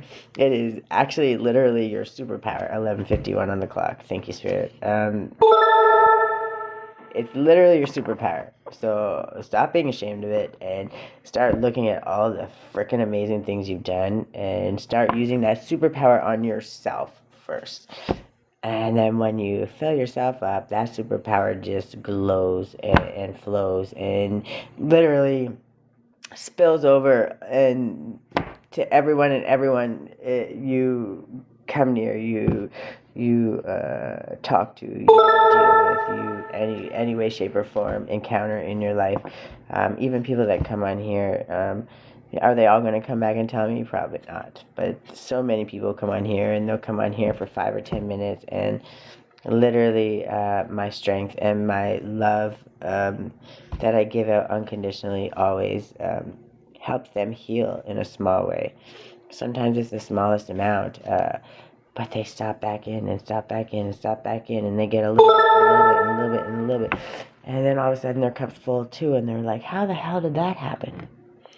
And now they're not just, their cup's not full, they're learning how to fill their own cup on their own, so they can do that for others. So yeah, I really am making a big ripple, even with the small amounts of people that come in. I'm not here to go viral. I'm not here to become the most amazing person in the world. I'm here to tell a story and, thank you, Spirit, speak my truth and to help people along the way understand that their fucking story matters and they matter, and you're not going to be able to prove to the world you matter until you understand your damn self how much you matter, period. Welcome back, Anthony. So I like this place and could willingly waste my time in it, and that's by William Shakespeare. You are not your schedule. Give thanks for the being that lives in you. Ooh, that was a rough one. I couldn't get it out. Beneath the trappings of your life. You are alive, and this is a gift. Amen. Forget injuries. Never forget kindnesses. Confucius. Think about recent kindnesses you've experienced and how they have shifted your outlook. What are some ways you can be kind to others around you today? And that's a question I ask myself every single day. And truly, I hope even just showing up here, 606 likes, and I like that because I love that number. That's spirituality and new cycles and limitless. There's no limits, and I love that. Infinity, divinity, divine help, divine love, divine patience, and harmony, balance. Father, Son, the Spirit, the Trinity, mind, body, spirit. These are things that are so important in our lives. We shall not cease from exploration, and the end of all of our exploring will be to arrive where we started and know the place for the first time. T.S. Eliot. Reflect on all the homes you've ever had, good or bad, cherished or abandoned. They are the hands that have held you and as you made your way. Amen. 11:55 on the clock. Not only did that get confirmation, the numbers matched up, but the ding. Because yes, that's why when I tell you I love my family, even when things didn't go right, even when they still aren't sure how to do right, I don't hate them. I was hurt for a little bit and I didn't know how to process it. And maybe I'm still processing it. But I still love them. I love them unconditionally. I've always loved them and I always wish the best for them. And it breaks my heart to have to be separated from them all the time. But I have to, because until they can understand and I can understand that I'm breaking the cycles and we're trying to live a better way, and they decide to make that choice, thank you, Spirit, until they decide to put that effort in on their end, there's nothing I can do. I refuse to live in victim mode or lack mindset. I refuse to let the chains of somebody else's opinion or thoughts or whatever, I don't care who you are, where you're from, tell me what I can do or can't do, because I've proven every step of the way, if you put it in my path, I'm gonna fucking try to deliver it, thank you, Spirit, and I'm gonna do it with grace, and I'm gonna do it with love in my heart, and I'm not going to, hurt or throw shade or I told you so's or rub it in your face, because that's not what it's about. It's about me learning what I can do and showing everybody that it doesn't matter how much you pile on me, I'm going to show up and I'm going to find a way. And the reason I'm going to find a way and overcome it is because I'm meant to share God's love, thank you, Spirit, and I'm meant to tell these stories and help people along the way. I have many things that I want to do to help children, so instead of spreading hate and anger and fear and all that shit for 20 years before they start to heal, they're spreading love and light and learning how to heal themselves and express themselves emotionally. And I know we are slowly getting to that point, but I just think that there's a lot more that can be done. It starts with us as women and as mothers and as human beings, not just women, men too. I say women because there's a lot of single moms, but there's a lot of single dads out there too, and not enough get that pat on the back and the recognition, because there are many out there that do a fantastic job and show up and do all of the work. Their mom and dad too, so I have to always make sure that I say that, because I don't want someone thinking that I think one is different than the other, because I don't give a shit who you are. If you show up for your kid and you let them know that you love them and you're doing all the things, doing everything you can to let them know you love them, then you're a good fucking human being and you're a good person and you deserve everything good that comes your way. As long as what you're doing is you're doing it with no intent of something coming back or no expectations. You're just giving because you're giving from a place of unconditional love and an overflow cup. And that's important. Good morning, George Floyd. There's a couple of people that came in, and if I missed you, I'm sorry. There is a pleasure in the pathless woods, and that's Lord Byron. Spend some time thinking about a part of your life that is yet to be planned out. Oh, I have. Remind yourself that to have an adventure ahead is a gift, and your life is full of possibility. And that's exactly what I'm trying to get through.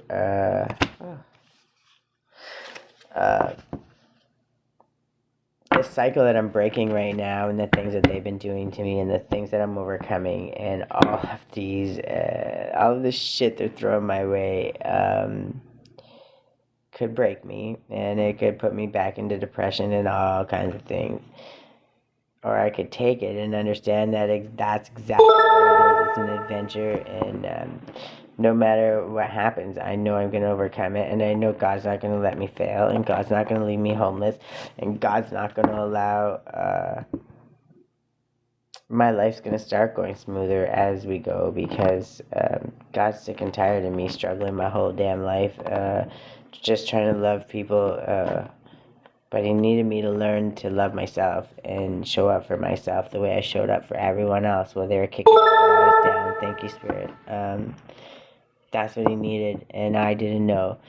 And now that I know, not only am I showing up for myself, I'm showing up for anybody that shows up here and might just need a little bit of help, a little bit of a little boost, a little bit of love, a little bit of strength. I've learned how to fill my own cup, and I have a never-ending well that I have no problem sharing with those who come and take a little bit as they need, so they can start doing it for themselves and learn how to empower themselves and do the same thing for others. So, yeah, that's just who I am, and I refuse to be ashamed of it. So, if you can't fly, then run. If you can't run, then walk. If you can't walk, then crawl. But whatever you do, you have to keep moving forward. Martin Luther King Jr., thank you, Spirit. Admire your own persistence. And I'm telling you, from experience, there's been times when I not only had to crawl, I had to belly crawl. There were times when I didn't think that I could belly crawl, and I had to literally move my hand on the floor just to get some movement. I have been that far down and out, unsure what the hell, where to go, in absolute depths of despair, and man, I've been through some deep, deep depths of despair, and sometimes you still have to go back to them so you can heal them. Which is something that I kind of went through, and the funny thing is, when you get really good at it, and you, as you accomplish things, you get so much better at it. Those depths of despair and that disgusting, never gonna make it, becomes so much easier. I almost danced through it now. Last night I went to sleep with questions because I was struggling a lot. Because I knew that it just seemed all too familiar, and there was too much going on for it to not to be coincidental, for it not to be a thing. There's too much going on, and it was too familiar, and there's too many triggers for it to be. It was triggering way too many emotions. Yeah, thank you, Spirit. For it to be a new thing or a first-time thing, and I knew that, but I couldn't put my finger on it. I couldn't understand, and literally I had to lay there with my eyes closed, and I went to sleep late because my daughter, I think, was sensing my anxiety and my anger a little bit, because sometimes I get angry with myself, thank you, Spirit, when I can't figure out what's going on, because I got a brain, and my brain can think of every perspective known to mankind. It will wrap around every possible view, and if there's another view that I haven't thought of, you can bet your ass I'm going to not only be open to it, I'm going to be open to it, I'm going to process it, and I'm going to add it to these situations that are possible, and let my brain overthink. Yeah. So it is, once we go down that level, you can really go down the rabbit hole and actually cause more damage. And my daughter didn't want to go to sleep. She was like struggling, and I think she was feeling my anxiety a little bit. And as a single parent, there's really not much you can do because you don't have, you can't say, okay, don't bother me, kid, I'm not feeling good, or I'm mad, or I'm upset. You can't really do that because they don't understand and they didn't do anything wrong. So, I let her, I let her stay up a little bit later. I let her get comfortable, and I laid in my bed and just tried to process. And I had to feel the emotions, and I had to cry a little, and I had to shut my brain off so the overthinking wasn't creating these situations in my head based from triggers past and other traumas. Thank you, Spirit. I had to shut my brain down and let my intuition lead my heart to what was going on and what memories came up and how to observe those memories and understand why they were coming up in this moment. Well, they were coming up to show me what triggers, first of all, what triggers they were and why they were needing to be healed, but they were also showing up to give me more thank you, Spirit, to give me more information on who's involved and what things are happening and actually the extent of some of the things that are happening because they're not normal, for one, which is really sad but true. So yeah, I'm just trying to tell the story as best I remember it. And when it comes to processing and having to say, okay, you lay down and watch your cartoons, don't be sad or mad about yourself for just saying, okay, watch your cartoons for a little bit. And I'm not saying leave your kid and never spend time with them. No, I'm not saying that at all. I'm saying we don't get that time. We don't get to say, okay, I don't want to deal with my kid for a couple hours, or we have that little small time in school, but that's when emotions come up and they have to be processed. They don't come up during school hours only. Thank you, Spirit. They come up when they come up, and they need to be dealt with because healing is not linear, and we need to heal it and process it when it comes up. So it doesn't keep weighing us down, first of all. So just for the single parents out there, when you're trying to process something and you think you have to do this, have to be the hero or the martyr or whatever, don't. Just don't. Let your kid watch the cartoons. Let your kid stay up a couple hours later if they're being calm and peaceful and allowing you that moment to think, that moment to process. I'm not saying leave them there and then, never do anything with them. I'm saying some people don't have help, okay? Some people don't have people that can come and take their kids for a couple hours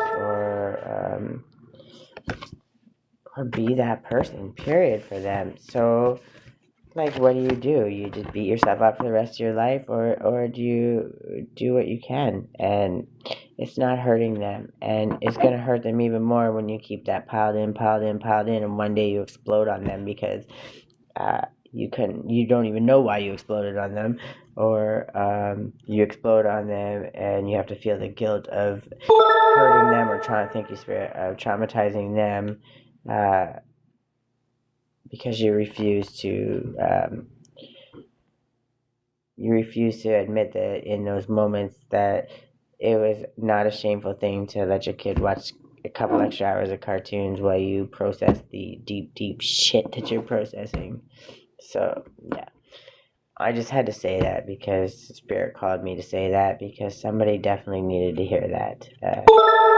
Thank you, Spirit. And there's been times where I've had to lock myself in the bathroom and just sit there on the other side of the door and cry and try to figure out what the fuck is going on, how we're going to make it. When I tell you the depths of despair, how we're going to eat, how we're going to figure it out, I've been through that, and I've always overcome it, and I've always been resourceful, and I've become the queen of making Thank you, Spirit. Making something out of nothing, literally everything, anything out of nothing. What we need, if we don't have it, I create it. I find a way. If I can't buy it, I make it. We will have what we need, period. And food, we have no food. I'm going to make less than nothing taste like gourmet. Thank you, Spirit. Absolute gourmet, because I've had to live off next to nothing my whole life. And the one thing that lack mindset and all of those things, and actually it's not a lack mindset, but being in lack your whole life taught me is to make the best of what you got. And no matter how bad it is, it could always be worse. So I found ways to get creative. Thank you, Spirit. Very creative in all of the things. And make adventures and make things taste good and do those things. And I used to be ashamed of that, and people used to laugh at me because of that. It used to be some kind of joke, and I didn't actually, I never quite understood why people laughed at me about that, but it was just another way to make me feel like shit, so I wouldn't do it, or I wouldn't feel good about it. But again, it's a superpower. Being resourceful and figuring things out and making the best of what you have and seeing the positive in any situation, finding the laugh, finding the humor, finding the gratitude, the joy in any situation. And sometimes, yes, it's hard to do, but when we can do that, we become unfuckwithable. Thank you, Spirit. When you become unfuckwithable, people will try, don't get it twisted. People will still try and try and try. But they can't hurt you. And they can't get through because we don't let in bullshit anymore. We keep bullshit out, and we let blessings in, keep bullshit out, right? That's our goal. And along the way, these people are going to keep always trying to do the things that they're doing, and there's going to be people that bully you, and there's going to be people that think they have something to prove, and they're going to come at you, and they're going to try and shock you and do something. There are people that will win at all costs, and you have to walk away. Whether they win or lose doesn't matter. Maintaining your peace and your love for yourself and your integrity, and thank you, Spirit. How you treat people, how your behavior towards people, your love and your compassion towards people, keeping that intact is so much more worth than spewing some words that you don't mean and then having to regret saying them. And trust me, I'm the queen. I've done that 1,000 million times. Long before I understood that words mattered, how much they mattered, and before I understood that words were spells. And when I was speaking negativity like that, I was speaking negativity not only on my life, but on other people's lives. 12:12 on the clock. Thank you, Spirit. I didn't understand at all. I did not. So not only have I apologized time and time again to anybody and everybody who I've ever spoke negative words on, which was quite a while ago, but thank you, Spirit. I've made absolute intentions to moving forward, not do that consciously, never do that, because I don't want to hurt people. And truly, I felt like horrible always if I ever hurt somebody. So, but the worst thing was I never forgave myself. I didn't know better, and it took a long time. And because I was so used to everyone else shaming me all the time and humiliating me, that I must be that awful of a person. So maybe I did deserve all those things that happened to me, because that one time I said something that was negative to somebody else 5 years ago, and I could actually rationalize why they were mistreating me and why it was okay, because I allowed that guilt to beat me up. So there comes a point in time where you truly have to forgive yourself for what you didn't know and understand that, and still love yourself through it. Welcome, healing lady. I don't know what your name is, but welcome. It's a beautiful picture. So yeah, it's like we forgive others and we leave, but if we can't forgive ourselves, we're always going to have that tie, that guilt that holds us back. And then not only do we have this continuous cord, one, we're holding ourselves back, but two, we're also holding others back, on their journey. We're not allowing them the freedom to go learn and live their journey. So that they can heal and do what they need to do, because how I healed is not going to be how you healed, and how you healed is not going to be how the neighbor healed. We all have our stories, so that matters. Oh, it got cold in here. I think I turned the heat off, that's why. Okay, so almost everything will work again if you unplug it for a few minutes, including you. Anne Lamott. I like that one. Take some time to unplug today. Turn off your phone, shut down your computer, and reflect on your energy level. How do you feel? Do you need to prioritize yourself more today? You need to prioritize yourself more every day, pretty much. Low self-esteem is like driving through life with your handbrake on, right? Maxwell Maltz. I never heard this one before, but it's true. Compose a letter to your future self. What do you think you'll be 10 years from now? I'm going to leave that one out because I think that'd be a fun exercise. Good morning. No, good afternoon, Duster. The perfect man of old looked after himself first before looking to help others. Chuang Tzu. Take some time to be outside this evening. Breathe in the fresh air and breathe out the stresses of the day. Thank you, Spirit. Watch the sunset or reflect on the vastness of the universe as you stargaze. Enjoy Mother Nature and all she has to offer. Amen. And I think that's another one, because we sit outside in the summer, but in the cold, I'm not going to lie, I'm a wuss. I don't like being out in the cold, so I'm like not going to look forward to sitting outside at night.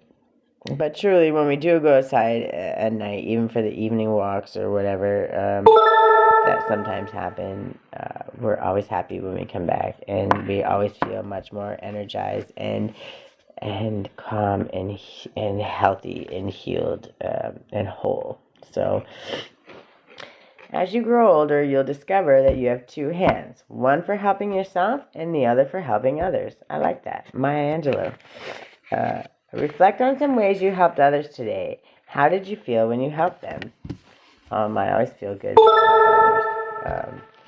I'm an empath, and I was a people pleaser for like my whole life because of the narcissistic cycle. Anyone who doesn't know, I'm not going to go back into that explanation, at least not today. So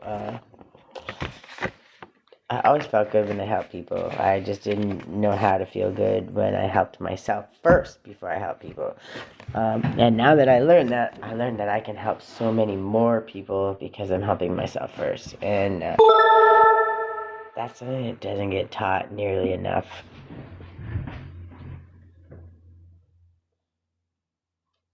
Where is?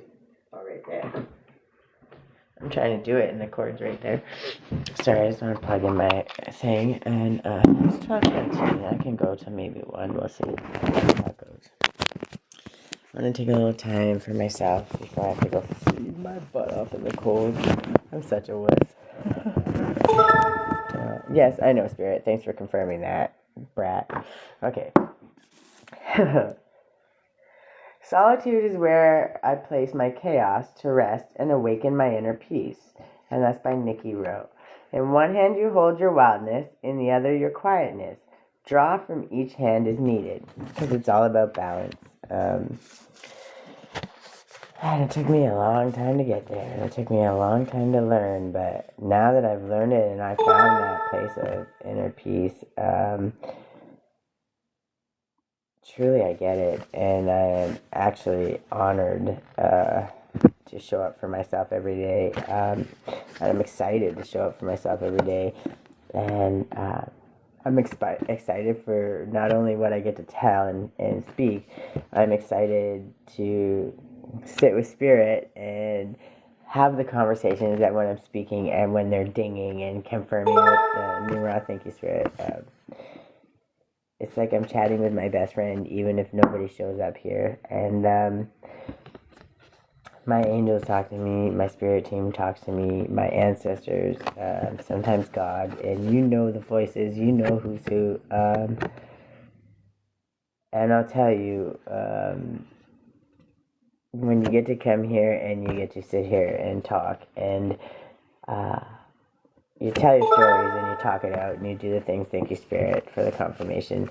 When you get to do that and they're confirming it like ding, ding, ding, all the things, it just, one, allows me to know that not only am I on point, they're confirming what I'm saying because I'm right, but also it means that they hear me and they're here with me and I'm saying what they want me to say. And I know that my clear channel is very clear and that they are supporting me. Thank you. You gotta let me spit it out though. They're supporting me in every way, shape, or form, and that's pretty exciting. And until you've actually gone inward enough to understand yourself and know what it's like, then that's a feeling that you really can't quite explain, because loving yourself, you know, that hug that you feel like you never quite got proper, or that love, thank you, Spirit, or the love that you were chasing and hoping somebody would give you someday now becomes irrelevant. You don't need it. Yes, it's wonderful to have love and to find that other half of you that truly wants the best for you and wants to support you and cheer you on and love you all those ways. But once you balance your masculine and your feminine and you can sit with yourself, thank you, Spirit, can sit with yourself and can align yourself and quiet your mind and get out of survival mode and listen for the voice of God, listen for your spirit team, listen for the universe, listen and be open to the answers. And it doesn't always have to come by sound. It can be signs, synchronicities, it can be smells. There's so many different things. It could be just the all-knowing, that ever-encompassing hug. 12:21 on the clock. Thank you, Spirit. Welcome, JTV. There's so many ways that when you're open to it and you allow yourself and you show up for yourself and you start learning what your intuition tells you, what your gut tells you, what your heart tells you, and start peeling back the layers and healing the triggers, then you truly get to your most authentic self. And thank you, Spirit. And when you do that, you learn to trust yourself. You learn to show up for yourself, but you learn that you can hear yourself. You can hear your highest, best self talking to you. You can hear your spirit team talking to you. Do you know everyone by name? Not quite yet. I have quite a few. And the angels, there's so many different angels. Sometimes we don't even know all the beings that show up for us. Thank you, Spirit. 12:22 on the clock. The list is long, and there's many, especially when you're showing up for you. Because the more you start showing up for you, the more everyone else wants to support you. Because I don't care if you're a good being or a bad being. I don't know, I want to say a god or a demon or any of those things. And no, I'm not saying go summon demons or nothing like that. So let's be very clear on that. But there are gods and goddesses and all of those things that, you know, in history have been deemed evil or bad, that weren't. They made wrong choices, or their heart was in the right place. They just didn't know how to do it. Traumas, triggers. They were fight or flight. They were doing the same things that we're doing, right? And when people lash out, thank you, Spirit, they're lashing out because they don't know how to show up for themselves. They don't know how to trust themselves. They don't know how to look inward. They don't know how to heal those triggers because some of them don't even understand that they have them. And that's a whole ego thing. But yeah, there are people, that were known as demons or whatever, or the evil side that show up for people too, because they understand that they made mistakes. Thank you, Spirit. And they made mistakes, not intentionally. Whatever happened, they were misled, they were traumatized. There's a million reasons people make mistakes. And part of them forgiving themselves is them showing up to teach us and no, not tell us to do bad things. But they support us when we're doing the right things. Which means when people try to send bad things, bad spirits, bad karma, bad attacks, bad voodoo, bad juju, call it what you want, whatever spells, hate spells, any of those things, when people are sending those things to you, you not only have your spirit team helping you, you have the other side helping you also, because they know where your heart is, and when they know what your heart is, and they know that you have free will, and if every time you're choosing to do the right thing or the best one that you know and still overcoming it, that means that you're going to learn the better way, and you're going to learn the better way, and you're going to share the better way. And when you do that, you're redeeming them also. You're freeing them from the cycle that they trapped themselves in, and or were trapped in by their ancestors. So it's a constant cycle, and they tried to break the chains, and maybe they weren't successful, or maybe they were only successful as they could be. And that's why my whole point of that was the judgment and all of the things. You can't judge a demon to be evil. You can't. I'm not saying that go hang out with them. I'm saying everybody has a chance at redemption, and everybody has had a chance at redemption. And what that means in those moments is, if God gave them the opportunity to redeem themselves, thank you, Spirit, gave them the opportunity to redeem themselves, and they allow them to come and help us or protect us from all of the evil things that are being thrown our way. You have to understand that when you do that, they also get free reign to give back. So, because that's where they rule, right? That's their thing. So, if you're trying to wish bad on people, thank you, Spirit, you're condemning your family, and you're condemning them to these lower places and these lower vibrations that don't allow them to go meet with the ancestors. And when you raise your vibration, and when you're doing the things and you're healing these ancestral wounds, and fixing these curses and these chains, unbinding these chains, then you're not just freeing yourself, thank you. You're freeing your ancestors, and it doesn't matter whether your ancestors were good or bad. There's probably some on both sides of the coin, right? In any one of our bloodlines, because we're all sinners. So at the end of the day, not one of us are pure. We can be pure-hearted and pure intentions, and we can learn and do better and always help and heal. But we're all sinners, and that means we all sinned, and nobody's one better than the other. So do the best you can. Don't throw hate. Don't act like you're better. Don't be a big bully when somebody's down and you're up and you're laughing at them. And don't ever laugh in anybody's pain. I'm not saying that things are funny, and if you have a laugh because something made you giggle, not because you're laughing at somebody's pain, because you're laughing at the situation, or can find the humor in the situation, not oh haha, they're broken, so now we're gonna laugh at them and shame them and humiliate them. No.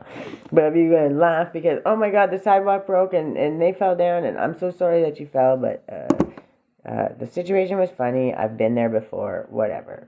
You're laughing at if you can laugh and find the humor in those kind of ways, and not do it in a malicious way, then we're finding ways to learn and grow and meet in the middle. And instead of these shameful friggin' places that people keep trying to hide people or force people into, it creates a bridge, and we can communicate and understand. If I don't understand your language, I know I can smile at you, and I know I can still be respectful, and I know that I can let you go in front of me. I can hold open the door. I can do things. Thank you. I can do things that very clearly show my respect and my reverence for you as a human being, whether you understand my language or not. And that's love, true love and unconditional love, and that's respect. And when we can do those things, we stop allowing them to create these gaps and this separation, and we start coming together and we start bridging all these gaps.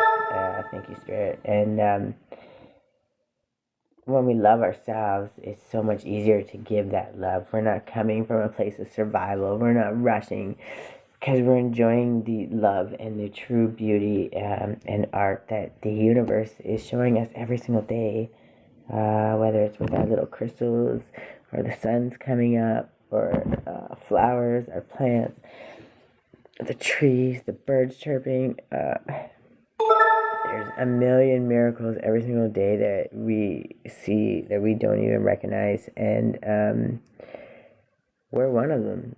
The fact that we're up walking every single day, the fact that we've overcome every one of our trials and tribulations, and we still show up, and we're still trying to do better.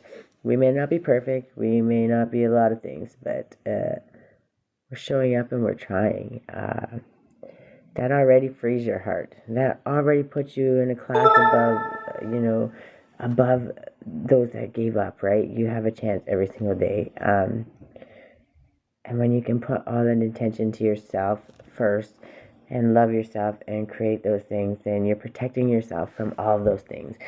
The deities don't have to come and protect you, because your vibration's so high already that the bad energy wouldn't even cling to you, right? Because you're learning to love yourself, and that's what it gets you. Because when people call on them and put them in that situation where they have to do something, you think they want to do it?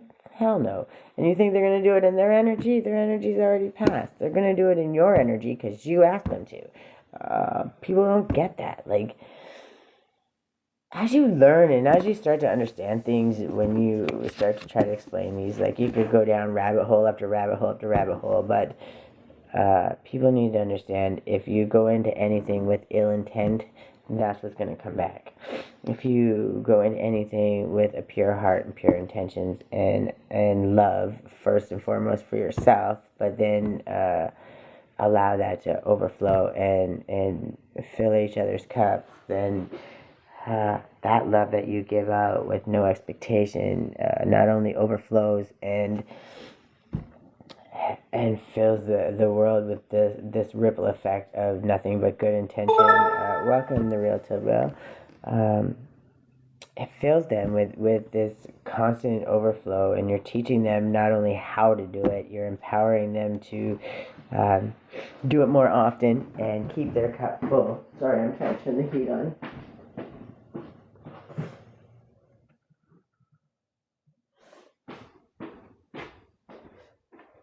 And in doing that, you raise your vibration. And when you raise your vibration and you ascend to a certain point, then you stop the risk of all these negative things people are throwing your way, because they can't hit you, because they don't matter, because you're not worried about that. You're focused on yourself and helping others. And as long as you're doing that, no matter what anyone throws at you, you're going to overcome it. And if it's a lesson that you needed to learn, or something you needed to see in yourself how strong you were, or a 21-year cycle that you had to break, and that you've been trying and couldn't figure out what the hell it was that you were missing, you break it. You learn and you break it. And when you break it, you ascend. And when you ascend, your gifts and your abundance and all of the things that are coming to you, so you can share with the world that same love, and do it in a far bigger scale Thank you, Spirit. 12:33 on the clock. 333, self-expression, and then 9, endings. But endings through experience endings. So when you go into your next cycle, you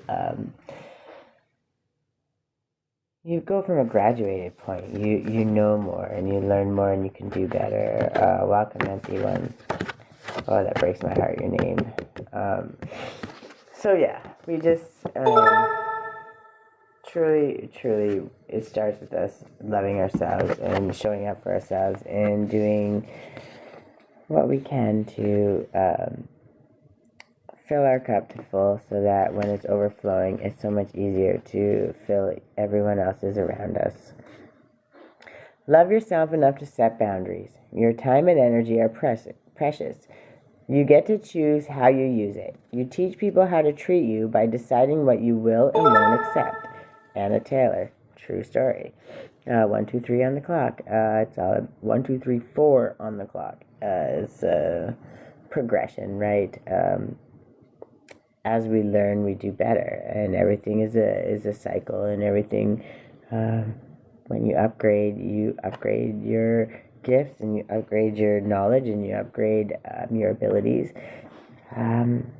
and then you upgrade the ability to share, teach, and help, right? So thank you, Spirit. And as I learn and do better, I'm going to teach along the way to whoever wants to hear it. And is it the be-all, end-all? No. You always question, and you always find what works for you. But if it's a starting point, and it's just something that plants the seed and gives you the ability to just starting to try to show up for yourself, and just recognize just how worth it you are, no matter what you've done in your life. No matter what you've done. I'm so over well, they did this. I don't care. Okay, yeah, it sucks. It sucks. And yes, we have to heal from it. And yes, we have to let it go. And sometimes it's not so easy, but you still don't wish bad on them. Okay, because they're hurt people. And they sometimes don't even know what they're doing. And even if they do know what they're doing, that just means that they have other lessons to learn first before they can process what it is that they're doing. So it's not our job to judge, and it's not, I'm not the judge, jury, and the executioner. God is. So I don't need to judge. If the only judgment that I make is if you hurt me to a point where I need to heal, then I need to walk away, and I need to not let you in until I heal, and maybe never again, which is okay, and that's acceptable. But I'm going to do it from a point of love, and I'm going to wish you the best, because that's just who I am. And I refuse to be ashamed of that, period. And if you want to hate me, throw shade, attack me, try to take my stability, take my job, take my house, take whatever, I'm going to walk away. And I'm going to find a better way, and I'm going to overcome it, and I'm going to do it with grace and with love, because God will never let me fall, because my heart is too genuine, my heart is too full of love, and I've survived way too much shit, and I have way too much testimony to just allow somebody to put me in fear, or leave me left thinking I don't deserve something, or have me in shame for overcoming the things that I should be very, very proud of. And it took a lot to get there. It took a real lot to get there. But I got there from understanding that I love myself, and showing up for myself. And it started with a little face mask. It started with a small meditation, with a breathing exercise, with a curiosity, with an absolute curiosity. Thank you, Spirit. I've been kicking my own ass my whole life because I took up the torch for everybody else. But that question, what would you do if nobody was judging you? What would you be? What would you want to be? How would you feel if everybody supported you the way you supported them? That was just a question, but it was enough to make me curious. Thank you, Spirit. And in doing that, it really showed me how to love myself and how to start loving myself and how to show up. So that's why I'm on here, and that's why I'm sharing what I do and how I do. At whatever extent I end up doing it, it is what it is, and this is how I share, and this is what Spirit calls me to speak about. But in sharing it, I usually, I truly hope, thank you, Spirit, that I at least pique their interest or make them question or ask the question, or there's a message in here that just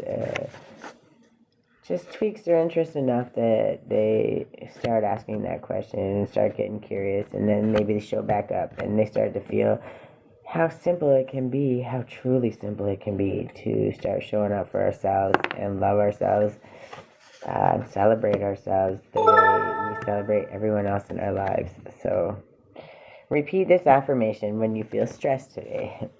The boundaries I create allow me to shine for myself and for others.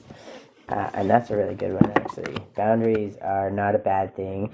Boundaries are meant to be created to be a safe space so that neither party is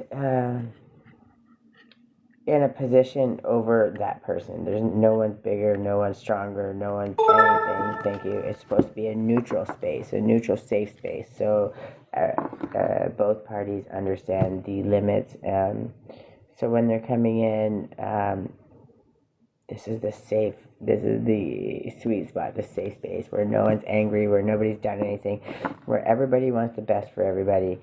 And when you say those boundaries, you absolutely allow the ability for them to understand what your limit is. And then they know that, and you know that on both sides. So you know how far you can step and where not to step. And you also understand the consequences if you overstep. So it's a very safe space for everybody. It's not a bad thing. I didn't know that for a long time, so that's why I'm saying that. And as we create that and as we do that, we learn how important they actually are, and we understand that we create a neutral space for those we encounter, and that's a good thing. So once you learn that, it's a lot easier to create them and to explain them so very clearly, right? So the universe wove you from a constellation just so. Every atom, every fiber in you comes from a different star. Nikita Gill. Thank you, Spirit. Reconnect with the creative influences you have been drawn to throughout your life and how they have affected the person you have become. And then, rest is not idleness, and to lie sometimes on the grass under the trees on a summer's day, listening to the murmur of water or watching the clouds float across the sky is by no means a waste of time. Fuck Cocomelon. I'm sorry, I had to laugh. I should laugh, but my daughter would not like that name. But when you watch enough Cocomelon, you get it. Oh, sorry, I never giggle. Welcome, anyway. And that quote was by John Lovick. While you eat lunch, take a few minutes to sit quietly outside and listen to the nature around you. Like, I swear, when my daughter comes and watches that show tonight, that's the first thing that's going to come to my brain, and I'm just going to bust out laughing. So thank you for that. Truly, thank you for that. You must hold your quiet center where you do what only you can do. Oh, these ones have come out. So Spirit's trying to get this message across to somebody. Choose stillness as an active practice of patience. It is okay to wait. You will get where you need to be. I'm going to make her watch Cocomelon just so I can say that today. Oh, sorry, Spirit. I had to laugh. That was funny. To experience peace does not mean that your life is always blissful. It means that you are capable of tapping into a blissful state of mind amidst the normal chaos of a hectic life. Ain't that the truth? Jill Bolt Taylor. And that means that as long as you can find the calm in the middle of the storm, come back to yourself, ground yourself, and get quiet no matter what comes your way, you have then mastered your own peace, your own body, your own temple. And of course, we're always mastering it and we're always healing because we're never 100% whole because of all the traumas we incur. Well, maybe we are. I'm not there yet. So if I ever get there, I'll let you know. I don't think. I think there's enough that happens in the world that we never are ever completely full. Thank you, Spirit. Which is okay. But once we master our own self and we learn how to deal with the triggers and the traumas as they arise and learn how to overcome them in a healthy manner as opposed to all of the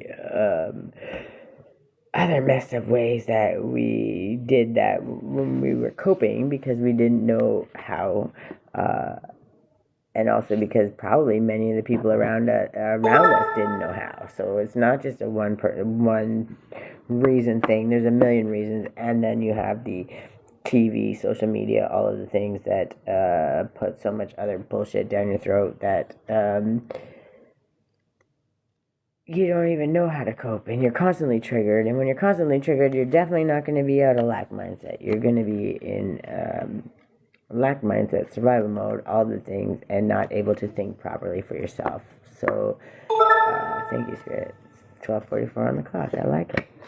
So yeah, it's just really important that we have to understand where we're coming from and how to overcome these things. But once you get to that point and you can bring yourself to that calm in the chaos,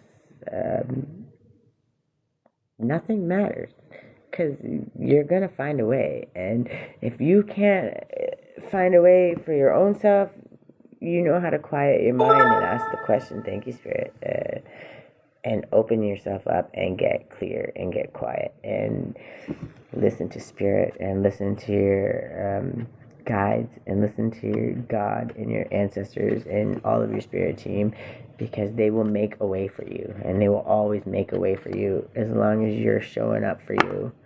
You got to show up for you first. And if you can't, well, I can't even say that because no, I showed up every day. So, okay, yeah, they're telling me that I need to give myself the credit that I'm due, is what they're saying. Thank you. Because I could have given up and I could have done a lot of fucked up things, and I didn't. I chose to show up. Even when I didn't even know how to show up, I showed up. Even when it was one foot in front of the other, I still showed up and thought there was a better way and tried to find a better way. Tried to search a better way. So, thank you, Spirit. So, yeah, it's going to go back to what they meant to say, and they truly did mean to say you have to show up for you if you want them to show up for you. So this doesn't mean they're not always there, or they don't have your back, or they're not quietly guiding you along, but they can't help you if you don't ask them to, if you don't invite them in. It's free will, right? So thank you, Spirit. So if you don't make that choice and you don't ask for that help, doesn't matter how much they want to help you, and it doesn't matter. All they can do is stay out of it and allow you to choose what you choose,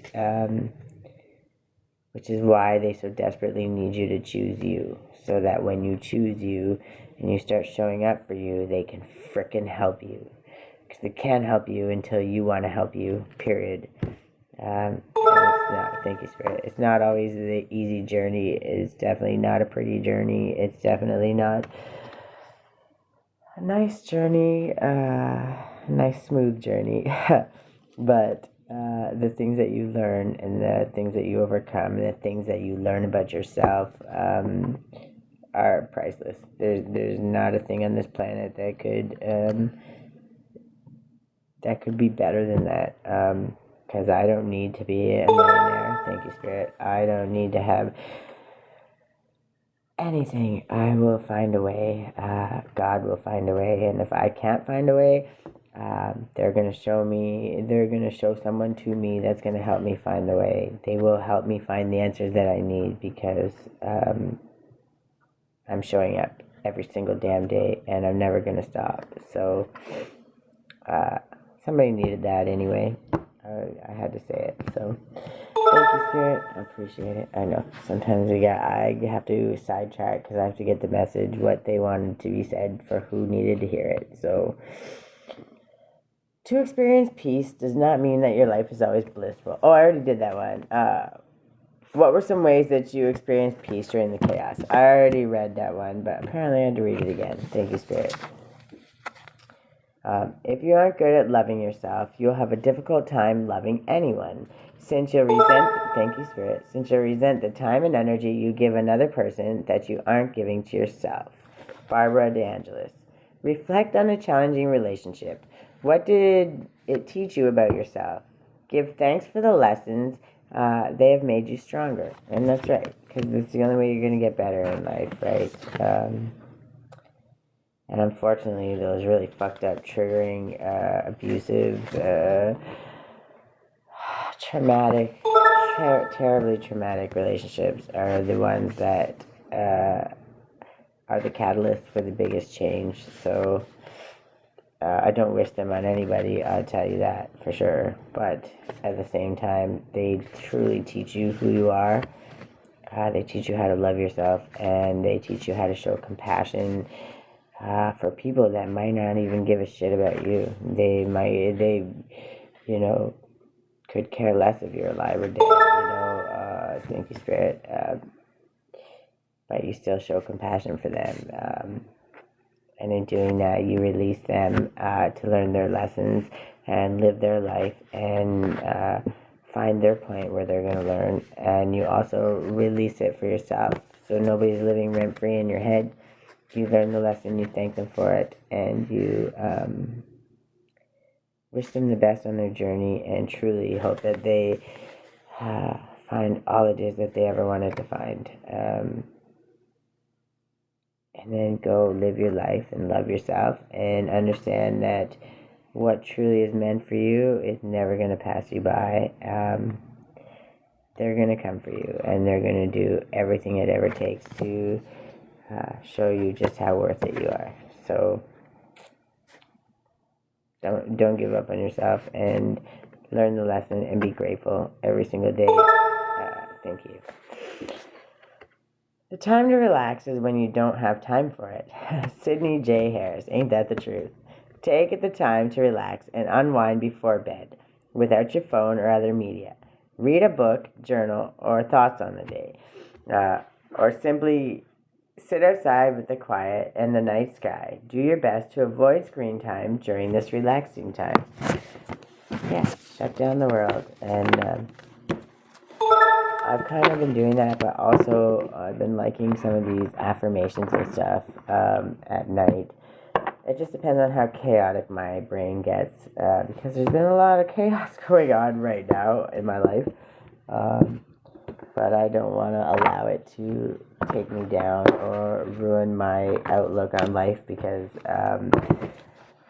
some people decided to hate my life or try to make me hate myself. It's not going to happen, because the more they do that, it just shows me that there must be something in there that I should love about myself, because why are they working so hard to make me hate myself? Why would anybody want to do that, right? So all of the things they did trying to break me actually strengthened me in more ways than you'll ever know. So truly, I give thanks. I do. Thank you, Spirit. No matter who they are, all of them, my friends, my family, anyone that didn't think that I was going to be worth shit in their life. They did a lot to teach me a lot of lessons, and what they did is really teach me what I was really worth. And now I started putting that time and effort to myself. Ooh, the crown chakra. I love that. We went from the root all the way to the crown so far in like less than 21 days. Baby, we're aligning. Everything is coming. And of course, once you're aligned, the clear channel that you have the Spirit and your Spirit team and your guides just opens up a universe that you can't even imagine. The ability to comprehend, the knowledge that the downloads you get, the knowledge you get, because you can be trusted with it. Thank you, Spirit, and you're not going to misuse it. Thank you, thank you, thank you. Gracious receptivity, I love that. You're not going to misuse it. You're not going to traumatize people with it. You're not going to find ways to use it as a loophole to get around this, like, whatever. You're not going to misuse it. And they know that, because in your alignment, that there's a lot today. Reclaim your energy. I always call it back, and I will read this at the end, so I can help you guys call it back. I'm not going to read all these. It's just some of the ones that are new. They're gorgeous cards. I love them. It's like, oh, and the heart chakra.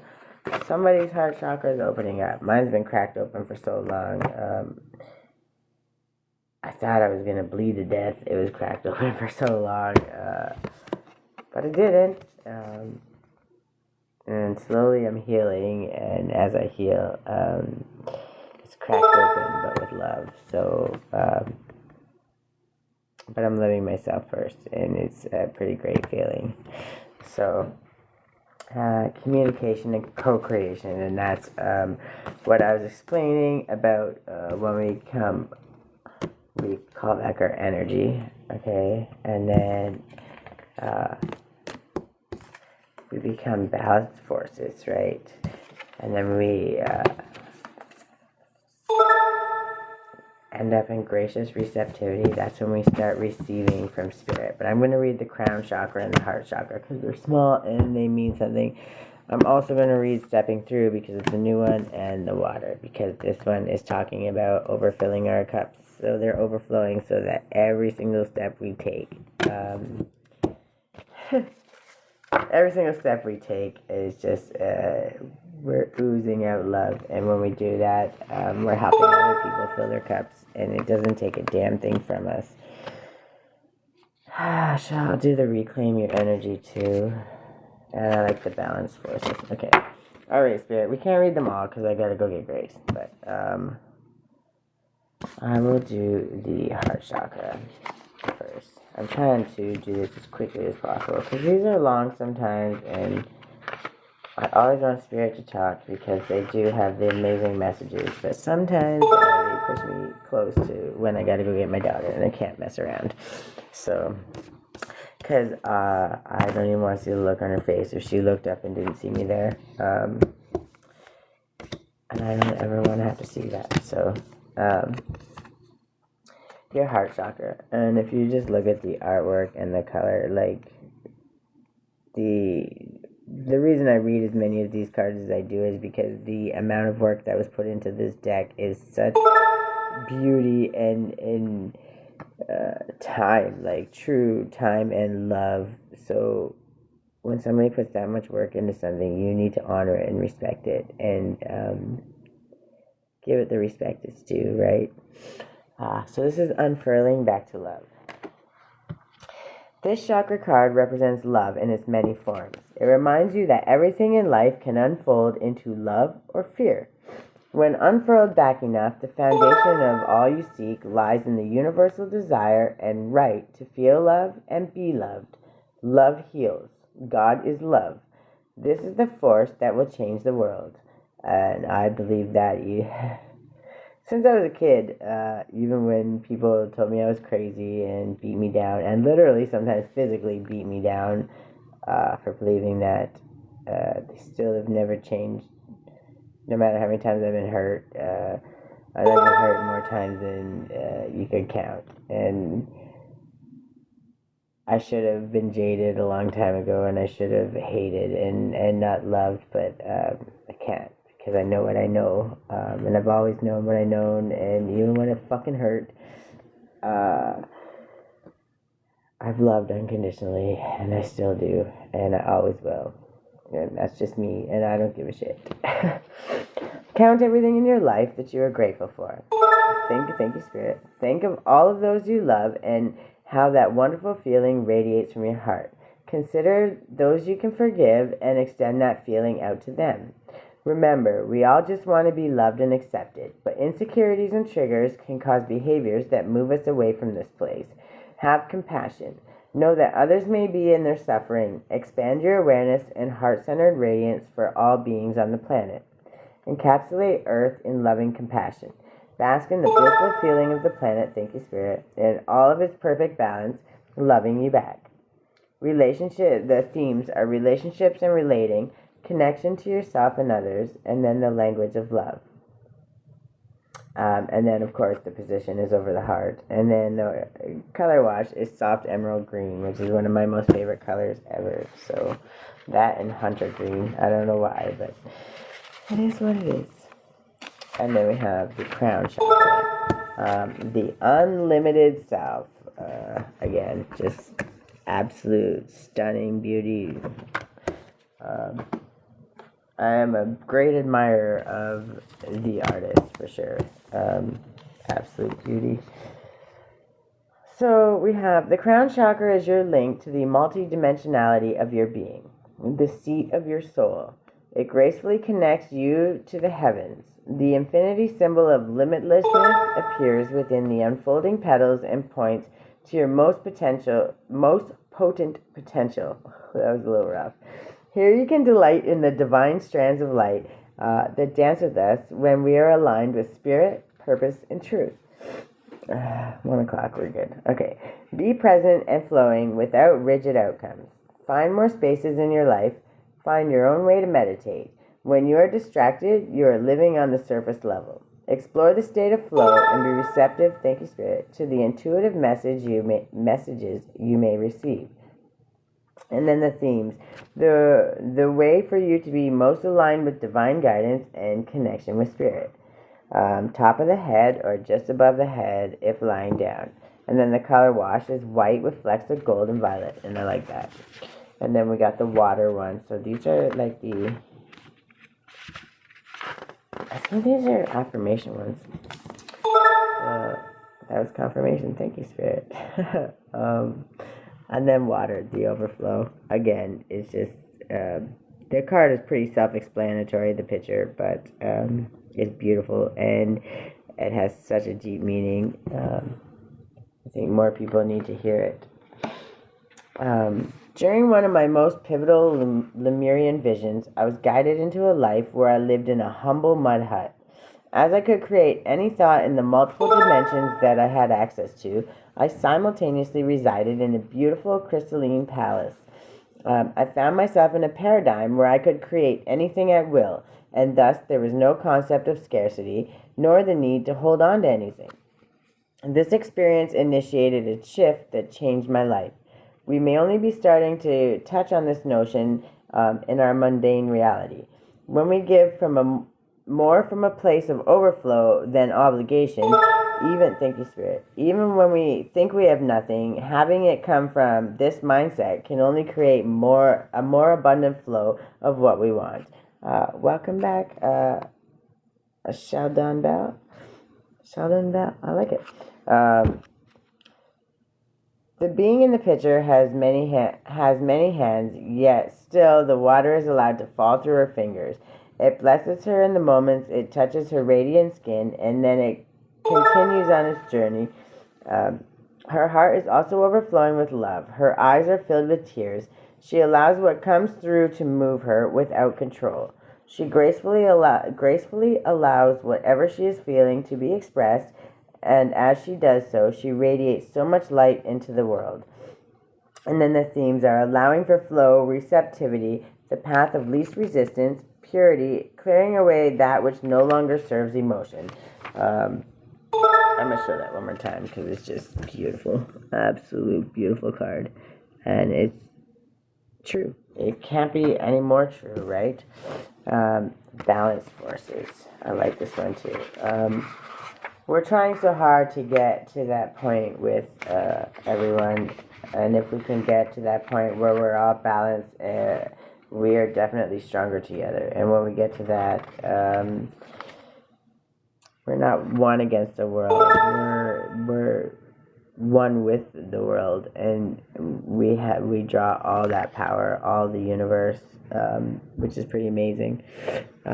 This is the picture, again, absolutely beautiful.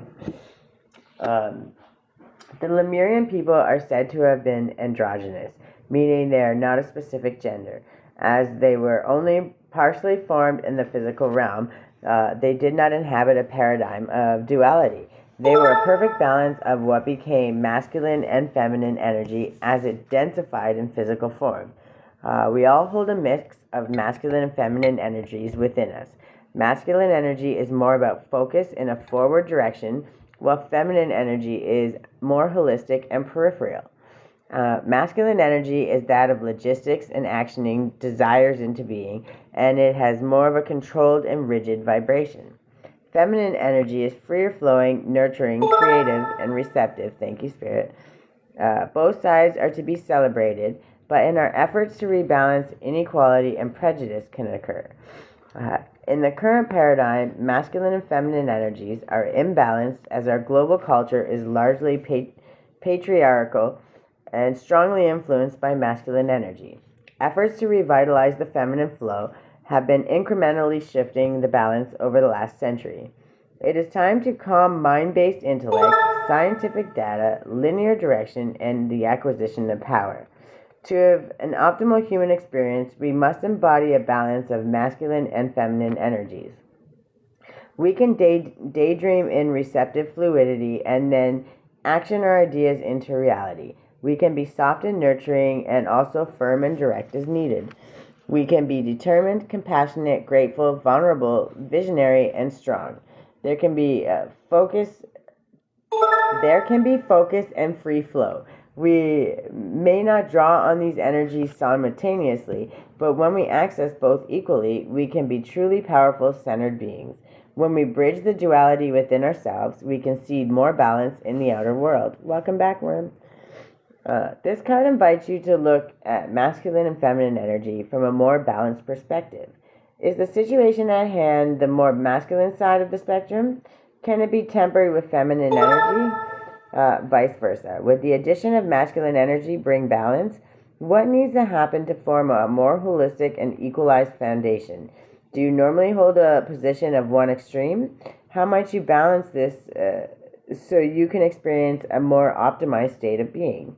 To bring more masculine drive and focus to a situation, for instance, if you have some upcoming due dates and you need to get into action mode, focus on your goals, desires, and ambitions. If you want to engage more feminine energy for receptivity, trust, flow, and surrender, consider all the things you're grateful for already.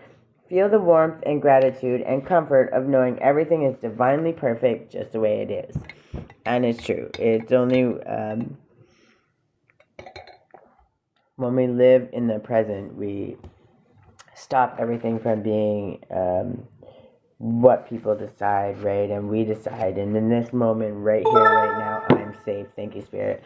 And I'm here and I'm present in this moment. And no matter what happens an hour from now, no matter what happened yesterday, no matter what's coming our way, whether we want to deal with it or not, none of that matters, because right now, in the here and now, this is what I'm doing, and here that I'm doing that, I'm safe, and I'm happy, and I'm loved, and I am love, and I will be love and a safe space for anybody that shows up here. Also, thank you, Spirit, because that's who I am, and that will never change.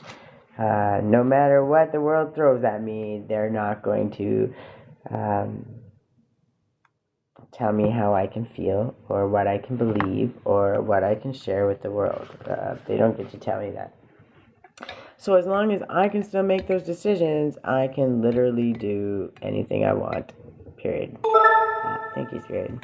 And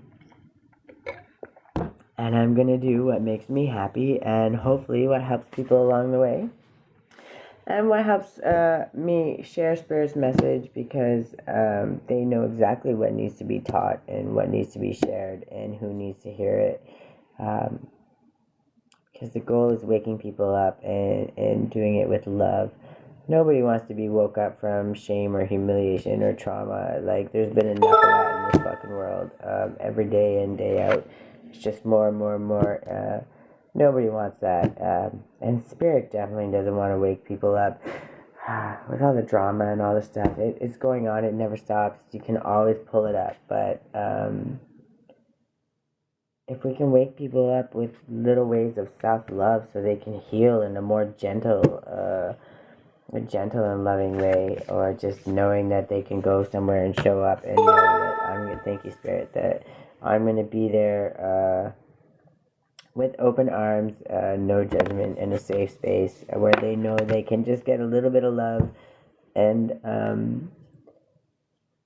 move on, but it will just plant that seed and create that curiosity so they start loving themselves. That's what Spirit's trying to do, at least with me, and the messages they want me to give is show you that you can, thank you, Spirit, that you can wake up, in a more loving manner. It doesn't have to be kick your kid out of bed and smack them in the back of the head and get going. You can gently say, good morning, I hope you had a good sleep, I love you, how was your dream?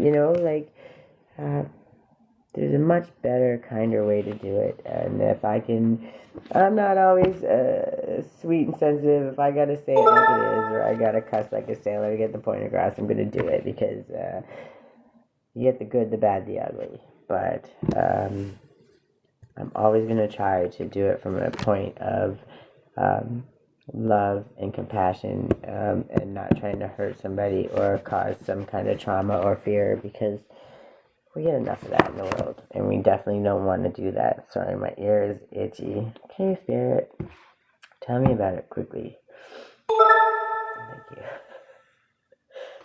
Thank you.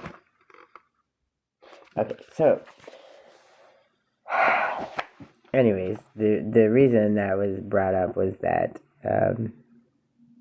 everybody does what they do, and everybody's sharing a message, and everybody shares it in their own way, and that doesn't mean for 1 second that their message doesn't matter, or one message is better than the other.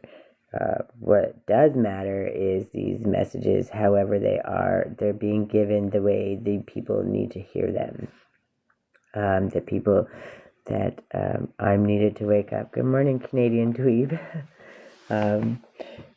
The people that I'm needing to wake up, they're wanting me to do it in a more gentle way. Is it always going to be that way? No. But they know how much I've had the crap kicked out of me my whole life, mentally and physically and emotionally and all of the things. And I've had to have some pretty, thank you, Spirit, some pretty fucked up wake ups, near death experiences. Losing everything, having to start over. I've had to learn everything the hard way, whether I wanted to or not. And when they send me in to send these messages, I'm trying to send them with love, unconditional love, and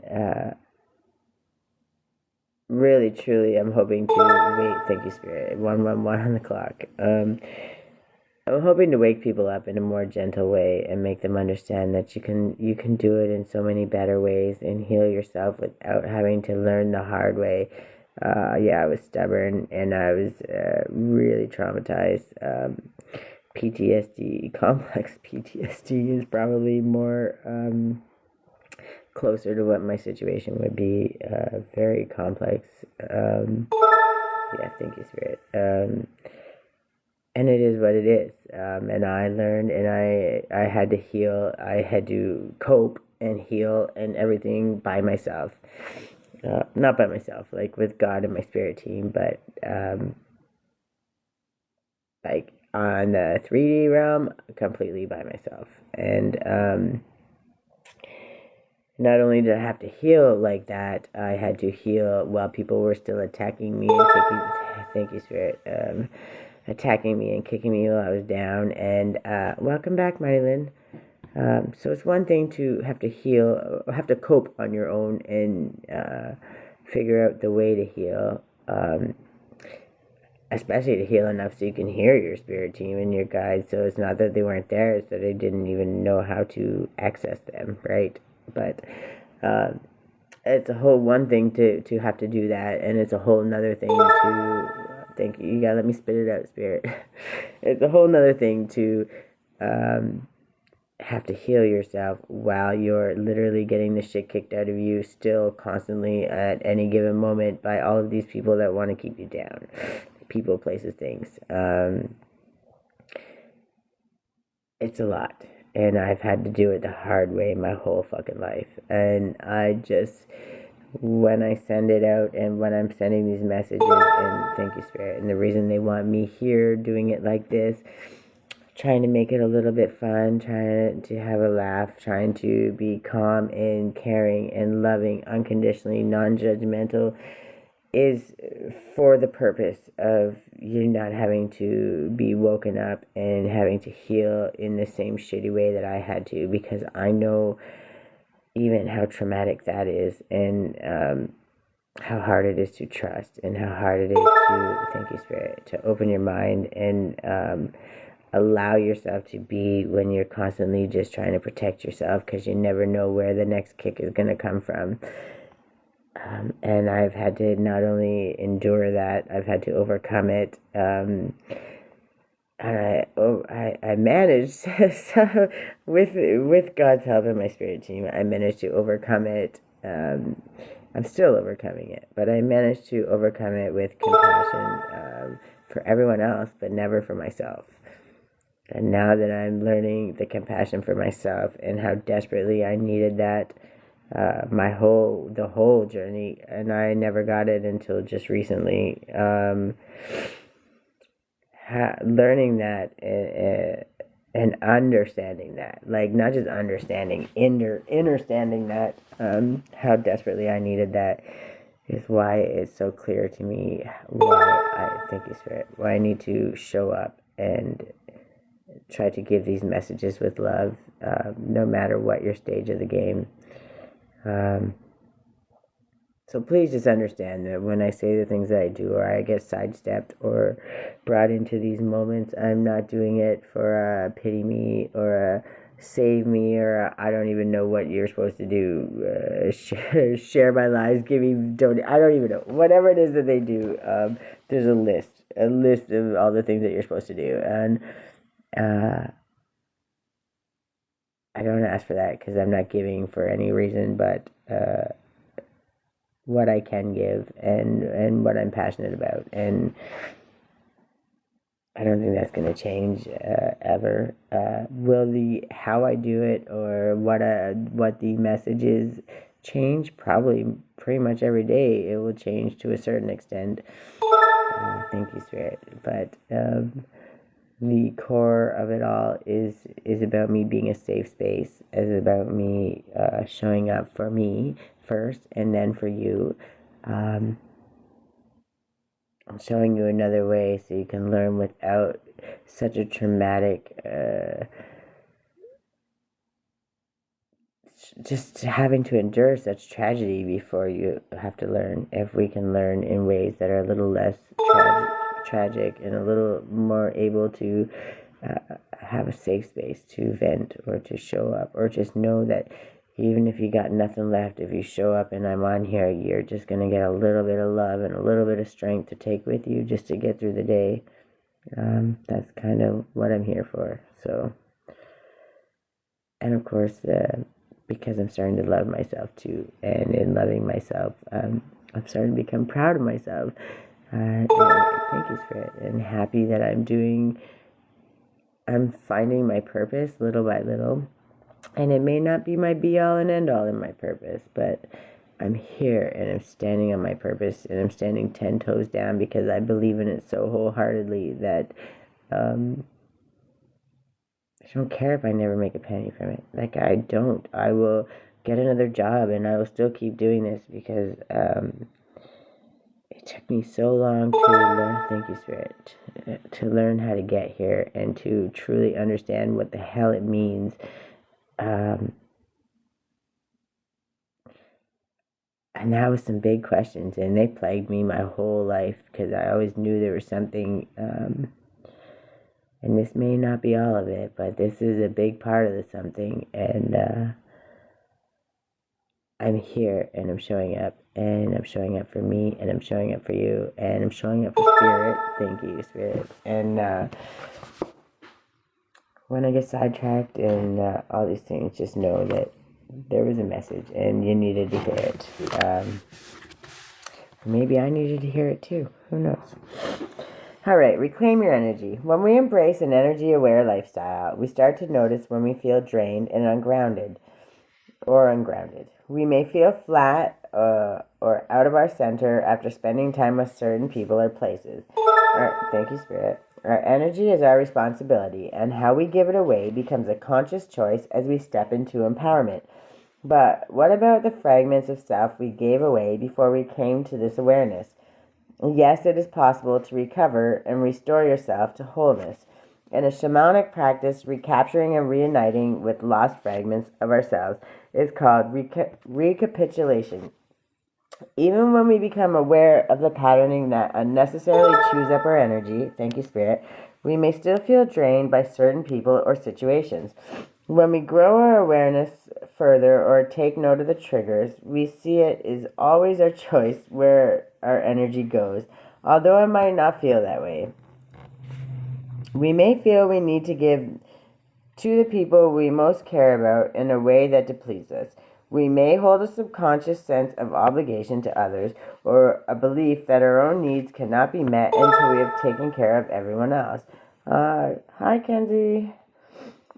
We may run ourselves ragged, meet deadlines, keeping customers happy, living up to expectations, or ensuring we have everything our children require from us. Many of us expand energy through drama, self-doubt, self-sabotage, anxiety, and fear. Sometimes we sense we are giving too much, but cannot see exactly how it is happening, or that our effort may be unproductive, even counterproductive. But it doesn't have to be like this. To claim more time and energy for yourself, look at what is and isn't serving you. You may need to make changes in your external environment. More often, the most effective change will be your perception of self. What beliefs and learnings serve you? What fear-based and limited expectations are keeping you from your power? Consciously choose and align yourself with ideas that serve you. Thank you, Spirit. And suddenly you'll have a lot more energy for the meaningful, inspiring parts of your life. You will also have improved presence and more for your loved ones. We become aware of our patterning through self-awareness. By observing the observer, we can broaden our perspective of how and why we can react to certain stimuli. This understanding helps us untangle ourselves from drama. We can distinguish what is relevant and real to us in the here and now, thank you, Spirit, from outdated stories. Instead of reacting when we feel triggered, we can peel back the layers of those moments and claim greater understanding of ourselves and the myths we have unwittingly subscribed to, or that others have ascribed us to. Meditation can help us explore and take responsibility for our internal dissonance. Anything that makes you out of the busyness of your mind, anything that takes you out of the busyness of your mind can heighten your perspective. Thank you, Spirit. So you can see the bigger picture.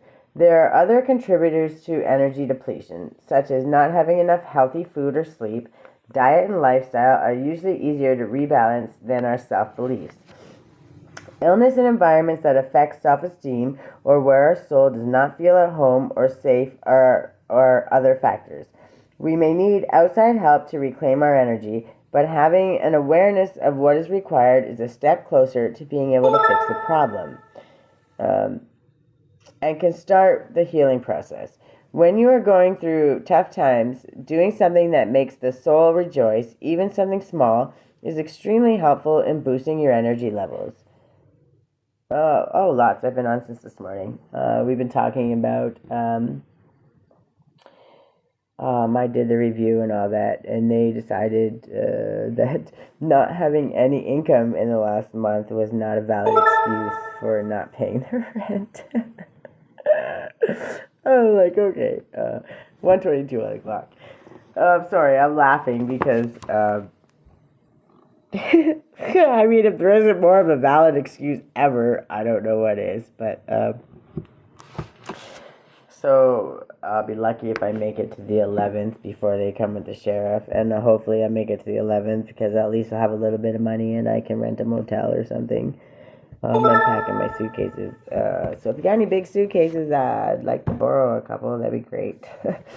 um, I'm gonna pack whatever I can in the 4 or 5 suitcases that I got, and I guess that's we're taking, and we're going on our adventure, and we're gonna live our life in peace, buddy, in peace.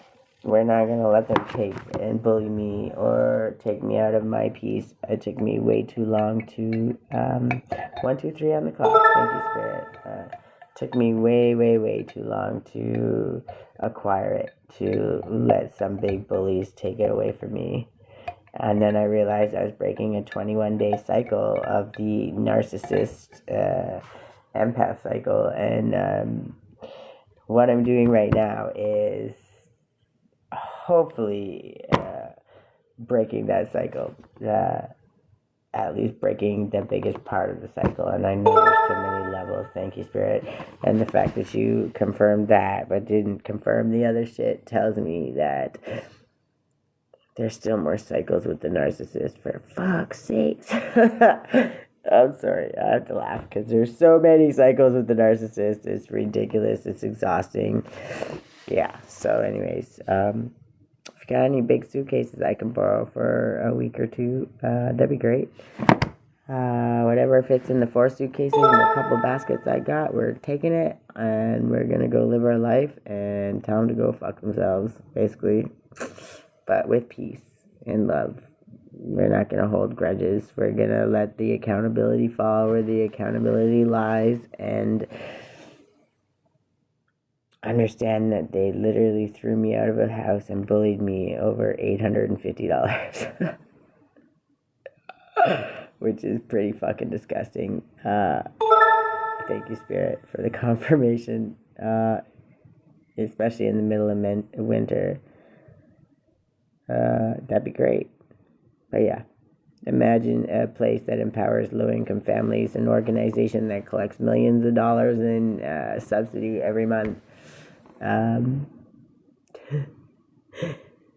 Kicking out a single mom who just came from the women's shelter with her daughter to create stability, who was then fired from her job because of the narcissists in management and the narcissists in her life trying to make her come back. And instead of trying to empower her or work with her, they decide to throw her out on the streets with her kid in the middle of winter right before Christmas, over $850. That's pretty badass. If that is right, if that isn't the definition of winning at all costs and kicking a dog when they're down, but that's the whole point of this, because that was the cycle. Because what they put me in a position of was pay them and still get kicked out, or beg them and pay them and hope that they don't kick me out, which then just gives them more power over me. So either situation, thank you, Spirit, either situation, I was not ever going to win. Not only was I not going to win, it was geared so that it was a way that they can use it to shame me, humiliate me, and traumatize me even more again and again and again, which is the narcissist empath scenario. But it's also what happens when you put narcissists in management positions and you're not holding anybody accountable. So even at the end of the day, thank you, Spirit, if you're the owner of the company or the organization and you're allowing these narcissists to run rampant and abuse your customers, your clients, your whatever you may do in your business, your employees, you're still accountable for that, because it's your business and it's your shit, and you're supposed to be, if I have to be accountable for all the things I do and don't do, especially when I'm healing and didn't know better, but still have to be accountable, I had to learn, and when I learned better, I had to do better. That's the whole accountability wheel. So if I had to be accountable, me, just one single mom who is literally being accountable every single day, doing all of the things, trying to overcome these challenges that they keep throwing my way, then if I have to be accountable, then why do they not have to be accountable, right? somebody's got to step up and say, yo, you guys are so fucking out of line. But if nobody steps up and tells them and it's just me, there's nothing I can do, right? It's me against $1 million a month company, and then the RTB, who clearly doesn't actually look at evidence. They just sign the whatever, or they're being paid, one or the other. Either way, it's disgusting and it's appalling, especially for a place that prides themselves on trying to eradicate homelessness and thank you, Spirit, and work so hard on it when they're allowing somebody to throw a single mom on the streets over $850. It's fucking disgusting, dude. Anyways, I'm not going to stay on that. I'm not taking them out of my energy, and the fact remains what the fact is, and I'm done with the bully narcissist situation. So there's this situation or that situation. That's what they kept giving me, and that was the bad cycle they kept teaching me and kept pinning into my head. This one or this one, and either way I'm going to be shamed, humiliated, or put down for my decision, and then I'm going to be the bad guy, and then I can never love myself because everyone's going to hate me because I made the wrong decision. Or I can just take myself out of the situation completely, which I have been doing in the last few years of my life. Any of those situations, when I'm forced between this and this, I have been constantly taking the, okay, I'm just going to exit out of the game because I don't fucking want to play anymore. And it's fucking people up a lot. Not only is it fucking people up, it's fucking people up that I'm taking myself out of the situation and I'm moving on happily with love, no hate. Yeah, I believe they need to be accountable. But, you know, when I posted in my video the other day, and I'm not kidding about it, my heart breaks for the families that show up to work for that company every single day. And when they go out of business, those are the families, those are the people that are going to lose their jobs. Those are the people that are going to be stuck in the same position that I'm in because of what their bosses did, because of what their uppers did, and nobody stood up and said, you know, that's wrong. What you're doing is wrong. And it's not their fault. It's just some of them might not even know. It's just that's the way it happens when places go into business because they're not being accountable. And it's really fucking shitty, and it breaks my heart that it's going to happen. But it's going to happen. And when it happens, you can come back to these lives, and you can mark my words. And then when everyone says that I'm crazy and all those things, and I'm actually speaking what's actually going to happen because people are doing the wrong things, then what can people say?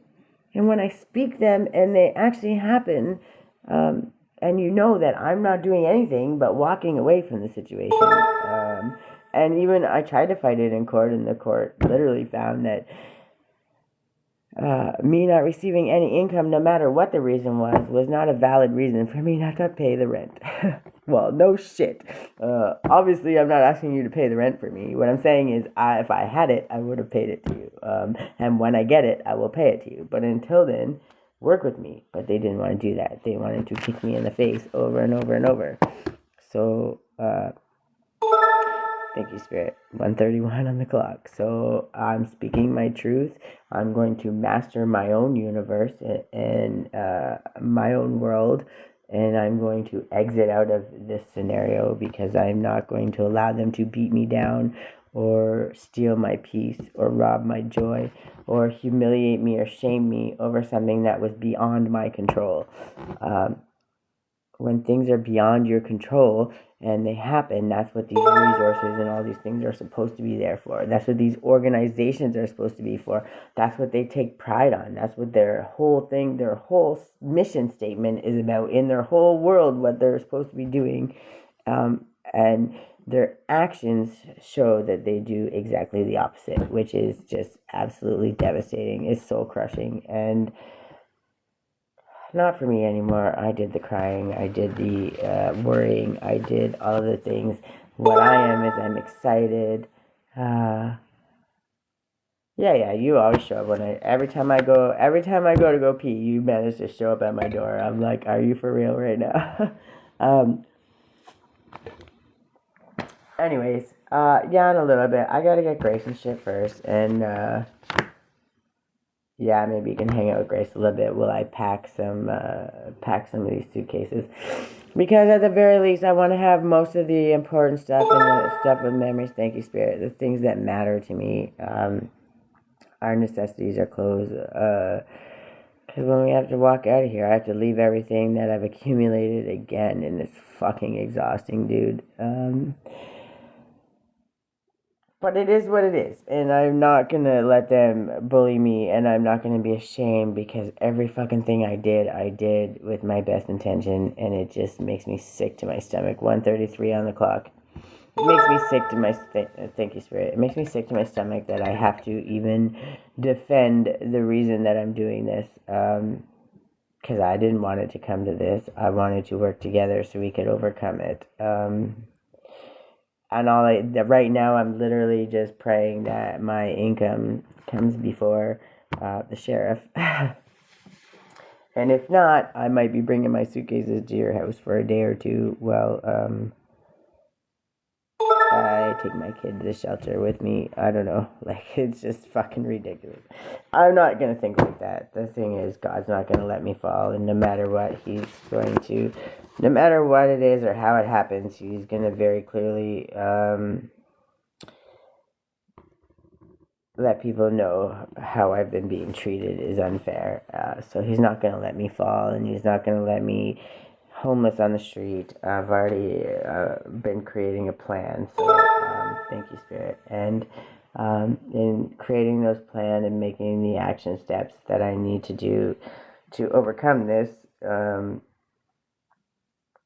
Spirit's literally just saying, keep focused, create a practical plan, but understand that we're going to make a way no matter what. And that's where I'm at. I've done the legwork where it comes to the courts and all that. I've done the legwork trying to communicate. Nobody seems to want to get back. Even social assistance hasn't got back to me because they like to let. I've always been the one that falls through the cracks, and I'm not the only one, but I'm always the one that falls through the cracks, and nobody seems to give a shit until it's too late. And then when it's too late, they're like, oh, well, you shoulda. Well, I did, and y'all didn't give a shit. So what do you want from me? Merry Christmas. Welcome. So, yeah, I refuse to let any of that be some form of shame. I've, every step of the way, done everything I could possibly do. And I'm going to do what's best for me and my daughter at the end of the day, no matter what anybody says. And I'm going to show up for me. And I'm not going to let these fuckers take me down or take me out of my character or feel bad about myself, because every step of the way I can walk away, thank you, Spirit, knowing that I did it with integrity. I did it with honesty. And I see that little orb. Did you see that? That's what my spirit team's here, just saying, hey, we got you, girl. Sometimes they just let me know that we're here. We gotta make sure you see us. Don't get upset. Understand we have you, and that's where I'm at right now. No matter what happens, press the back arrow, kick yourself out.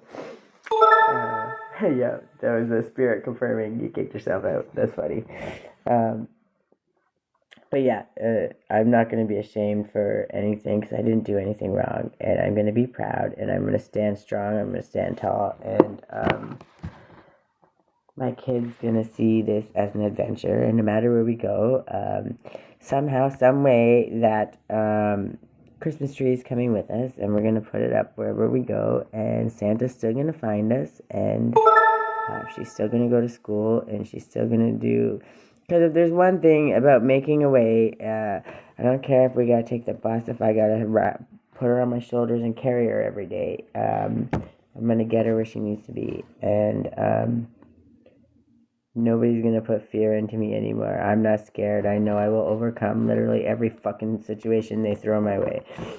And eventually I get better at not swearing. I have done really good, though, to be honest. Thank you, Spirit. I have been making an effort, because I used to cuss like a sailor, and I would swear enough to make grown men cry. So the fact that I have made the effort that I have has been pretty drastic, and yes, it's possible. So when I do swear, I forgive myself, but because I know that I am making the effort. But also now when I swear too, there's more emphasis, and because I swear so much less that when I do swear, that means I fucking mean it. So, all right. So this card encourages you to be aware of where your energy is going. If you're not at your optimal energy level, it invites you to consider the core of why this may be. You have the power to own your energy and choose where you direct it. Look at situations that trigger drama and anxiety to reduce energy loss. Thank you, Spirit. Detach from environments or people that are not healthy for you. It is up to you to make the shift.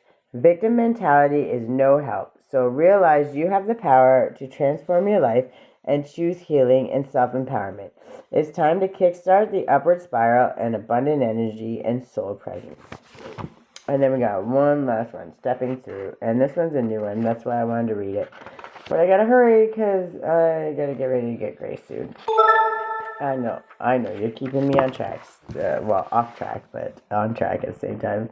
And stepping through. And this is when we start coming through the veil and really opening to the possibilities of all of the shit that we can create and align to and bring forth into this world once we start loving ourselves. But I'm going to read it because it's saying what I'm talking about anyway. Step in and step up. All those dreams and projects you've been putting off. Now is the time to start. Thank you, Spirit. I knew you were going to confirm me. Even if it's just a small element of a bigger picture, although Just Do It has been coined by a commercial brand, it's one of my fundamental mantras.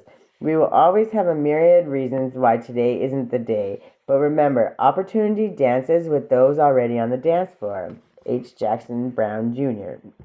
was the quote who was by. When you start something, talk about it. Take consistent steps to actualize it, and you will see it take on a momentum of its own. The right people, places, and opportunities will magnetize, and it will start to come together. Don't be afraid to fail. The success we see around us has come from perseverance, falling and getting back up again. It's part of the journey. Focus your energies and commit to seeing your visions become a reality.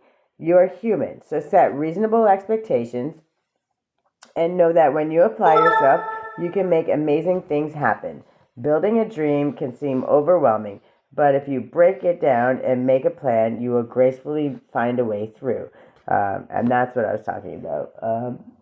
No matter what, I'm figuring it out, and I'm doing the actionable steps, and God will find the rest of the way for me. You might be able to manage most aspects of a project, and it is great to have an incentive to learn more skills, but it doesn't mean you need to do it on your own. Whatever you're aiming to achieve, there are people out there with the tools, skills, and energy you may be missing. Look at the bigger picture and delegate. A mentor, people on similar journeys, or an accountability buddy can be wonderful supporters and allies. Following your dreams is fulfilling and empowering, but as it is often a path less traveled, you may need to plot your own course or invent a way through. Also, consider what kind of lifestyle you would like, thank you, Spirit, and know this may change and evolve as you do. What you can do or dream you can, begin it. Boldness has genius, power, and magic in it. And then the divinatory meaning. The time is now. No more excuses or tomorrows. Whatever you have been putting off, the universe is now pushing you to make it happen. You may feel a little outside your comfort zone, but that's where the magic happens. Take a leap. Combine your intuition with a plan of action. Break it down and trust the puzzle will come together, piece by piece, through the courageous act of making a start. And that's exactly what I've been doing. 1:41 on the clock. Thank you, Spirit. Stable foundations, new beginnings, mastering our own stable foundation. That's the master number 11 that's in there. I got 10 more minutes, and I will pull a couple of these. Not 10, I got like 8 more minutes. Yes, I know, Spirit. I don't want to exaggerate. I'm going to pull this one too, because at the end, I think I'm going to start reading this one. I forgot yesterday I was going to, but I still get sidetracked pretty easy, and the shiny things happens. But I will do my best to remember it. So just give me one or two of these, Spirit, because I don't want to read a whole bunch and then get sidetracked. Okay, I like that. Shuffle, one more shuffle. Okay, they're not long. I can deal with that. 333, self-expression. Your angels are right here with you and encouraging you to step forward, show up, and progress to the next level. Trinity energy multiplied. Body, mind, soul. Collaboration, teamwork, deep strength, inspiration, and motivation to succeed. Time to start manifesting. Bright and blessed with its energy. With energy. It's about picking up speed rather than slowing down. Also looking where you can bring your life more into balance. Decision making time. Time to embrace your truth. Lean on your wisdom and take definitive action to get you closer to where you need to be.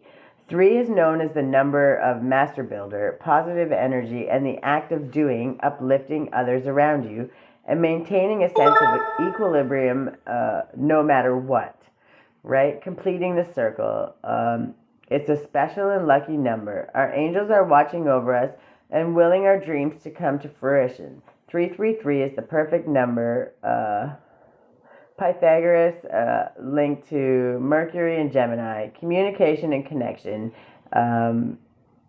Reaching for the stars. Divinity and connection with our angels. Amen. And then... Okay, alright, this one came up. So, and I can't read the other two, but I think it's Yemania and Alreen.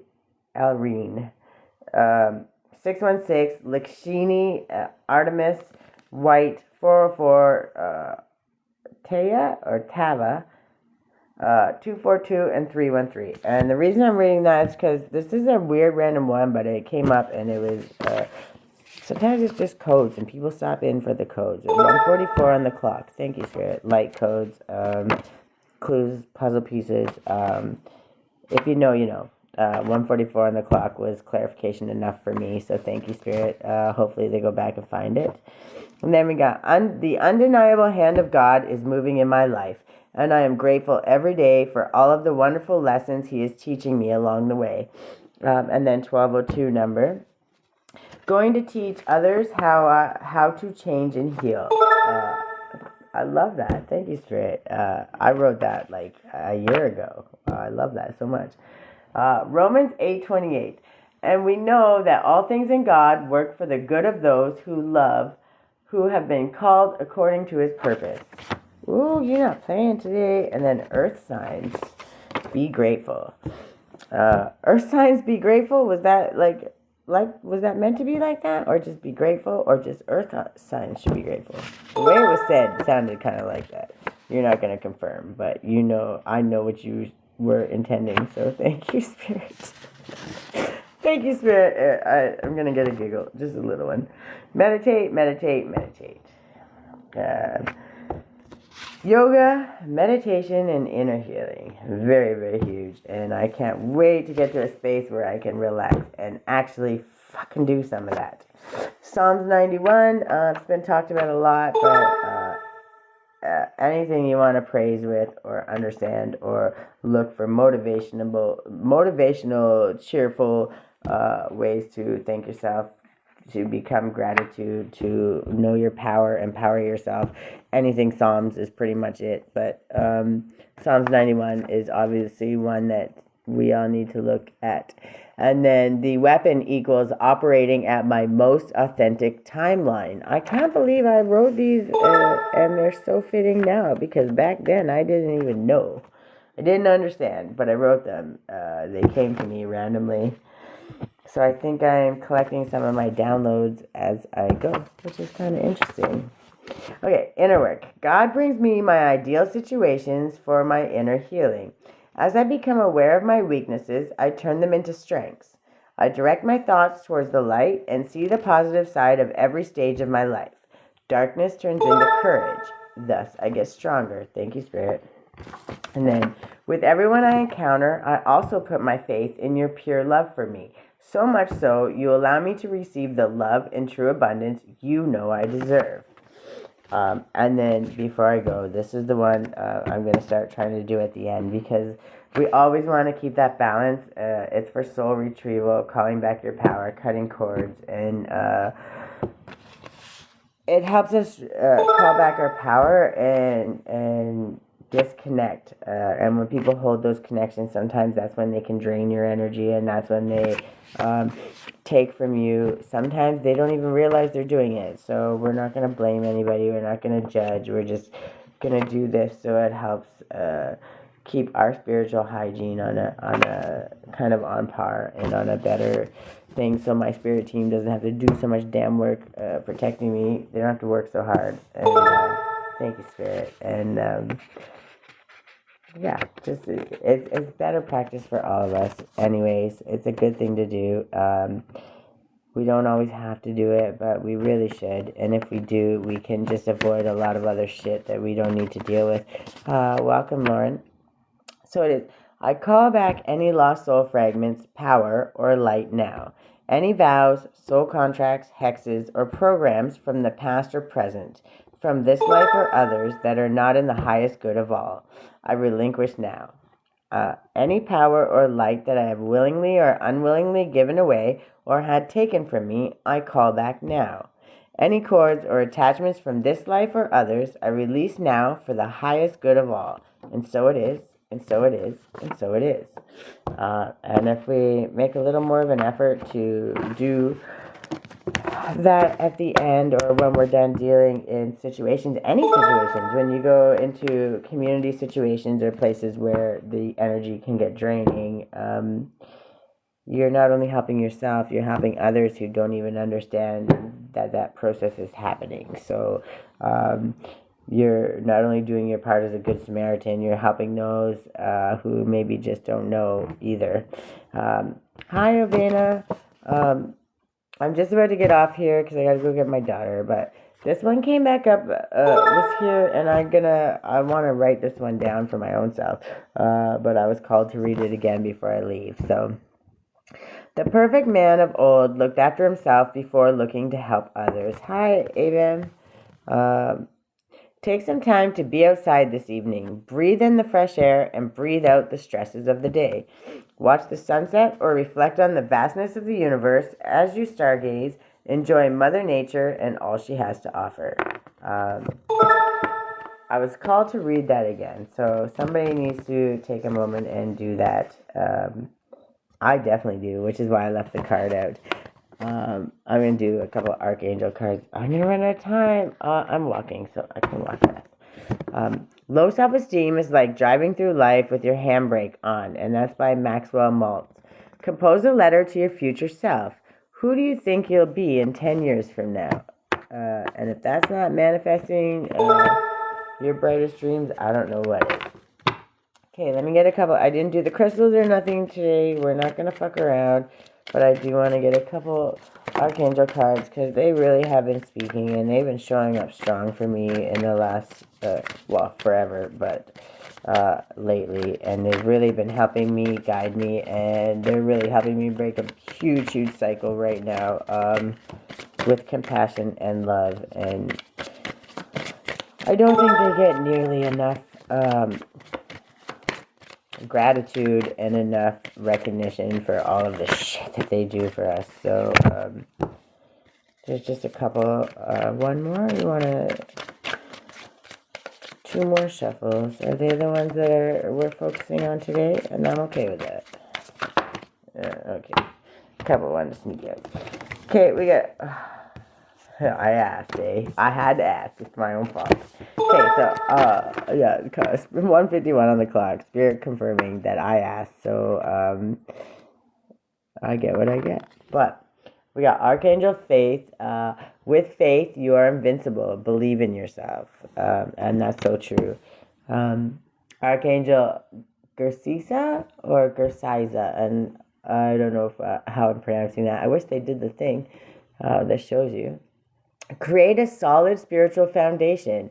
Be in service to the planet. And these are ones that are helping us and that are always giving us the ideas, but they're also they're pushing us, but they're also telling us with these messages what we need to be doing, that we can help ourselves ascend, get closer to ourselves, show ourselves better self-care, and of course more unconditional love to those around us. So Archangel Gabriel, shimmer with diamond light and express your creativity. Amen. Whatever it may be, I think I'm gonna have to start a painting this weekend, because it's been calling to me and I was dreaming about it, so I'm going to have to start it, and we'll see how that goes. If I get it done before the move out war, I don't know. We'll see. Lord, oh my God, why Visil? I don't know, whatever. Wywyvasil. That was a lot. Accept and send healing. You are a being of the universe. That was rough. Welcome, Teresa. Archangel Metatron, increase your light levels. Open your stellar gateway chakra. Archangel Michael, stand in your power and be true to yourself. And that's what I do when I come here and I tell my story. And I try to help people focus on self-love. Thank you, Spirit. Focus on themselves a little bit and understand just how much they're worth showing up for. It took me a long time to learn that for myself. So when I come here and I stand in my truth, whatever that truth may be, the good, the bad, the ugly, I've promised that since the beginning, and it is what it is, right? I tell it like it is. Whether it's good or bad for me, it doesn't matter. Where I need to be accountable, I'm always accountable. Thank you, Spirit. I do my best to make that change and adjust and do better. But I'm also making sure the accountability also means I'm not taking on the accountability of other people too, because that happens a lot, and I'm not doing that anymore. That's one of my boundaries and one of my self-care boundaries. I'm not allowing people to do that to me anymore. So, Guardian Angel, love yourself unconditionally and ask for help. I've asked for so much help on this plane. There's not really much I can do. I've done the work. People want to know my story. It's there for everyone to see. And if nobody cares, then nobody cares. And I know my gods and my angels care, and I'm going to find a way. And they're going to find a way for me. So it is what it is. Archangel Charity, give with an open heart. Be generous. Thank you, Spirit. I don't have funds financially to give, but I give my time, I give my energy, I give my love, and I give my knowledge as I go, and my connection with the Spirit team to help others. And I give with no expectation in return, ever. So I'm giving from an overflowing well, 1:55 on the clock. And I gotta hurry because I gotta leave in 5 minutes to get my daughter. Archangel, yeah, I know. Stop pushing it, Spirit. Archangel Sandalphon, tune into your divine potential. Bring the world into harmony. And we can all do that. It just takes a little time looking inward. And it's got to start somewhere, no matter how small. Get curious. Start questioning how you would feel, what you would do if you showed yourself even half the love you probably show everybody else, right? Thank you, Spirit. Take some of it back and fill your own cup first. Because if you take that time for yourself and you focus inward and you fill your own cup first, yeah, you might have to take it back for a little moment so you can start healing yourself. But once you fill that cup and it comes from a place of overflow, you never get emptied again. And then everything you give doesn't hurt. It doesn't come with resentment or like you're missing something. It's just a give. Thank you, Spirit. And that is truly the goal, what we're trying to get to out of all this. Archangel Shamuel, open your heart to give and receive love. Your essence is love. True, true, true. Seraphim Seraphiza. Hopefully I said that right. Relax and open up to Source. Keep your heart open. As long as it's open, you have the ability to learn, listen, and see all of the paths and opportunities being sent your way.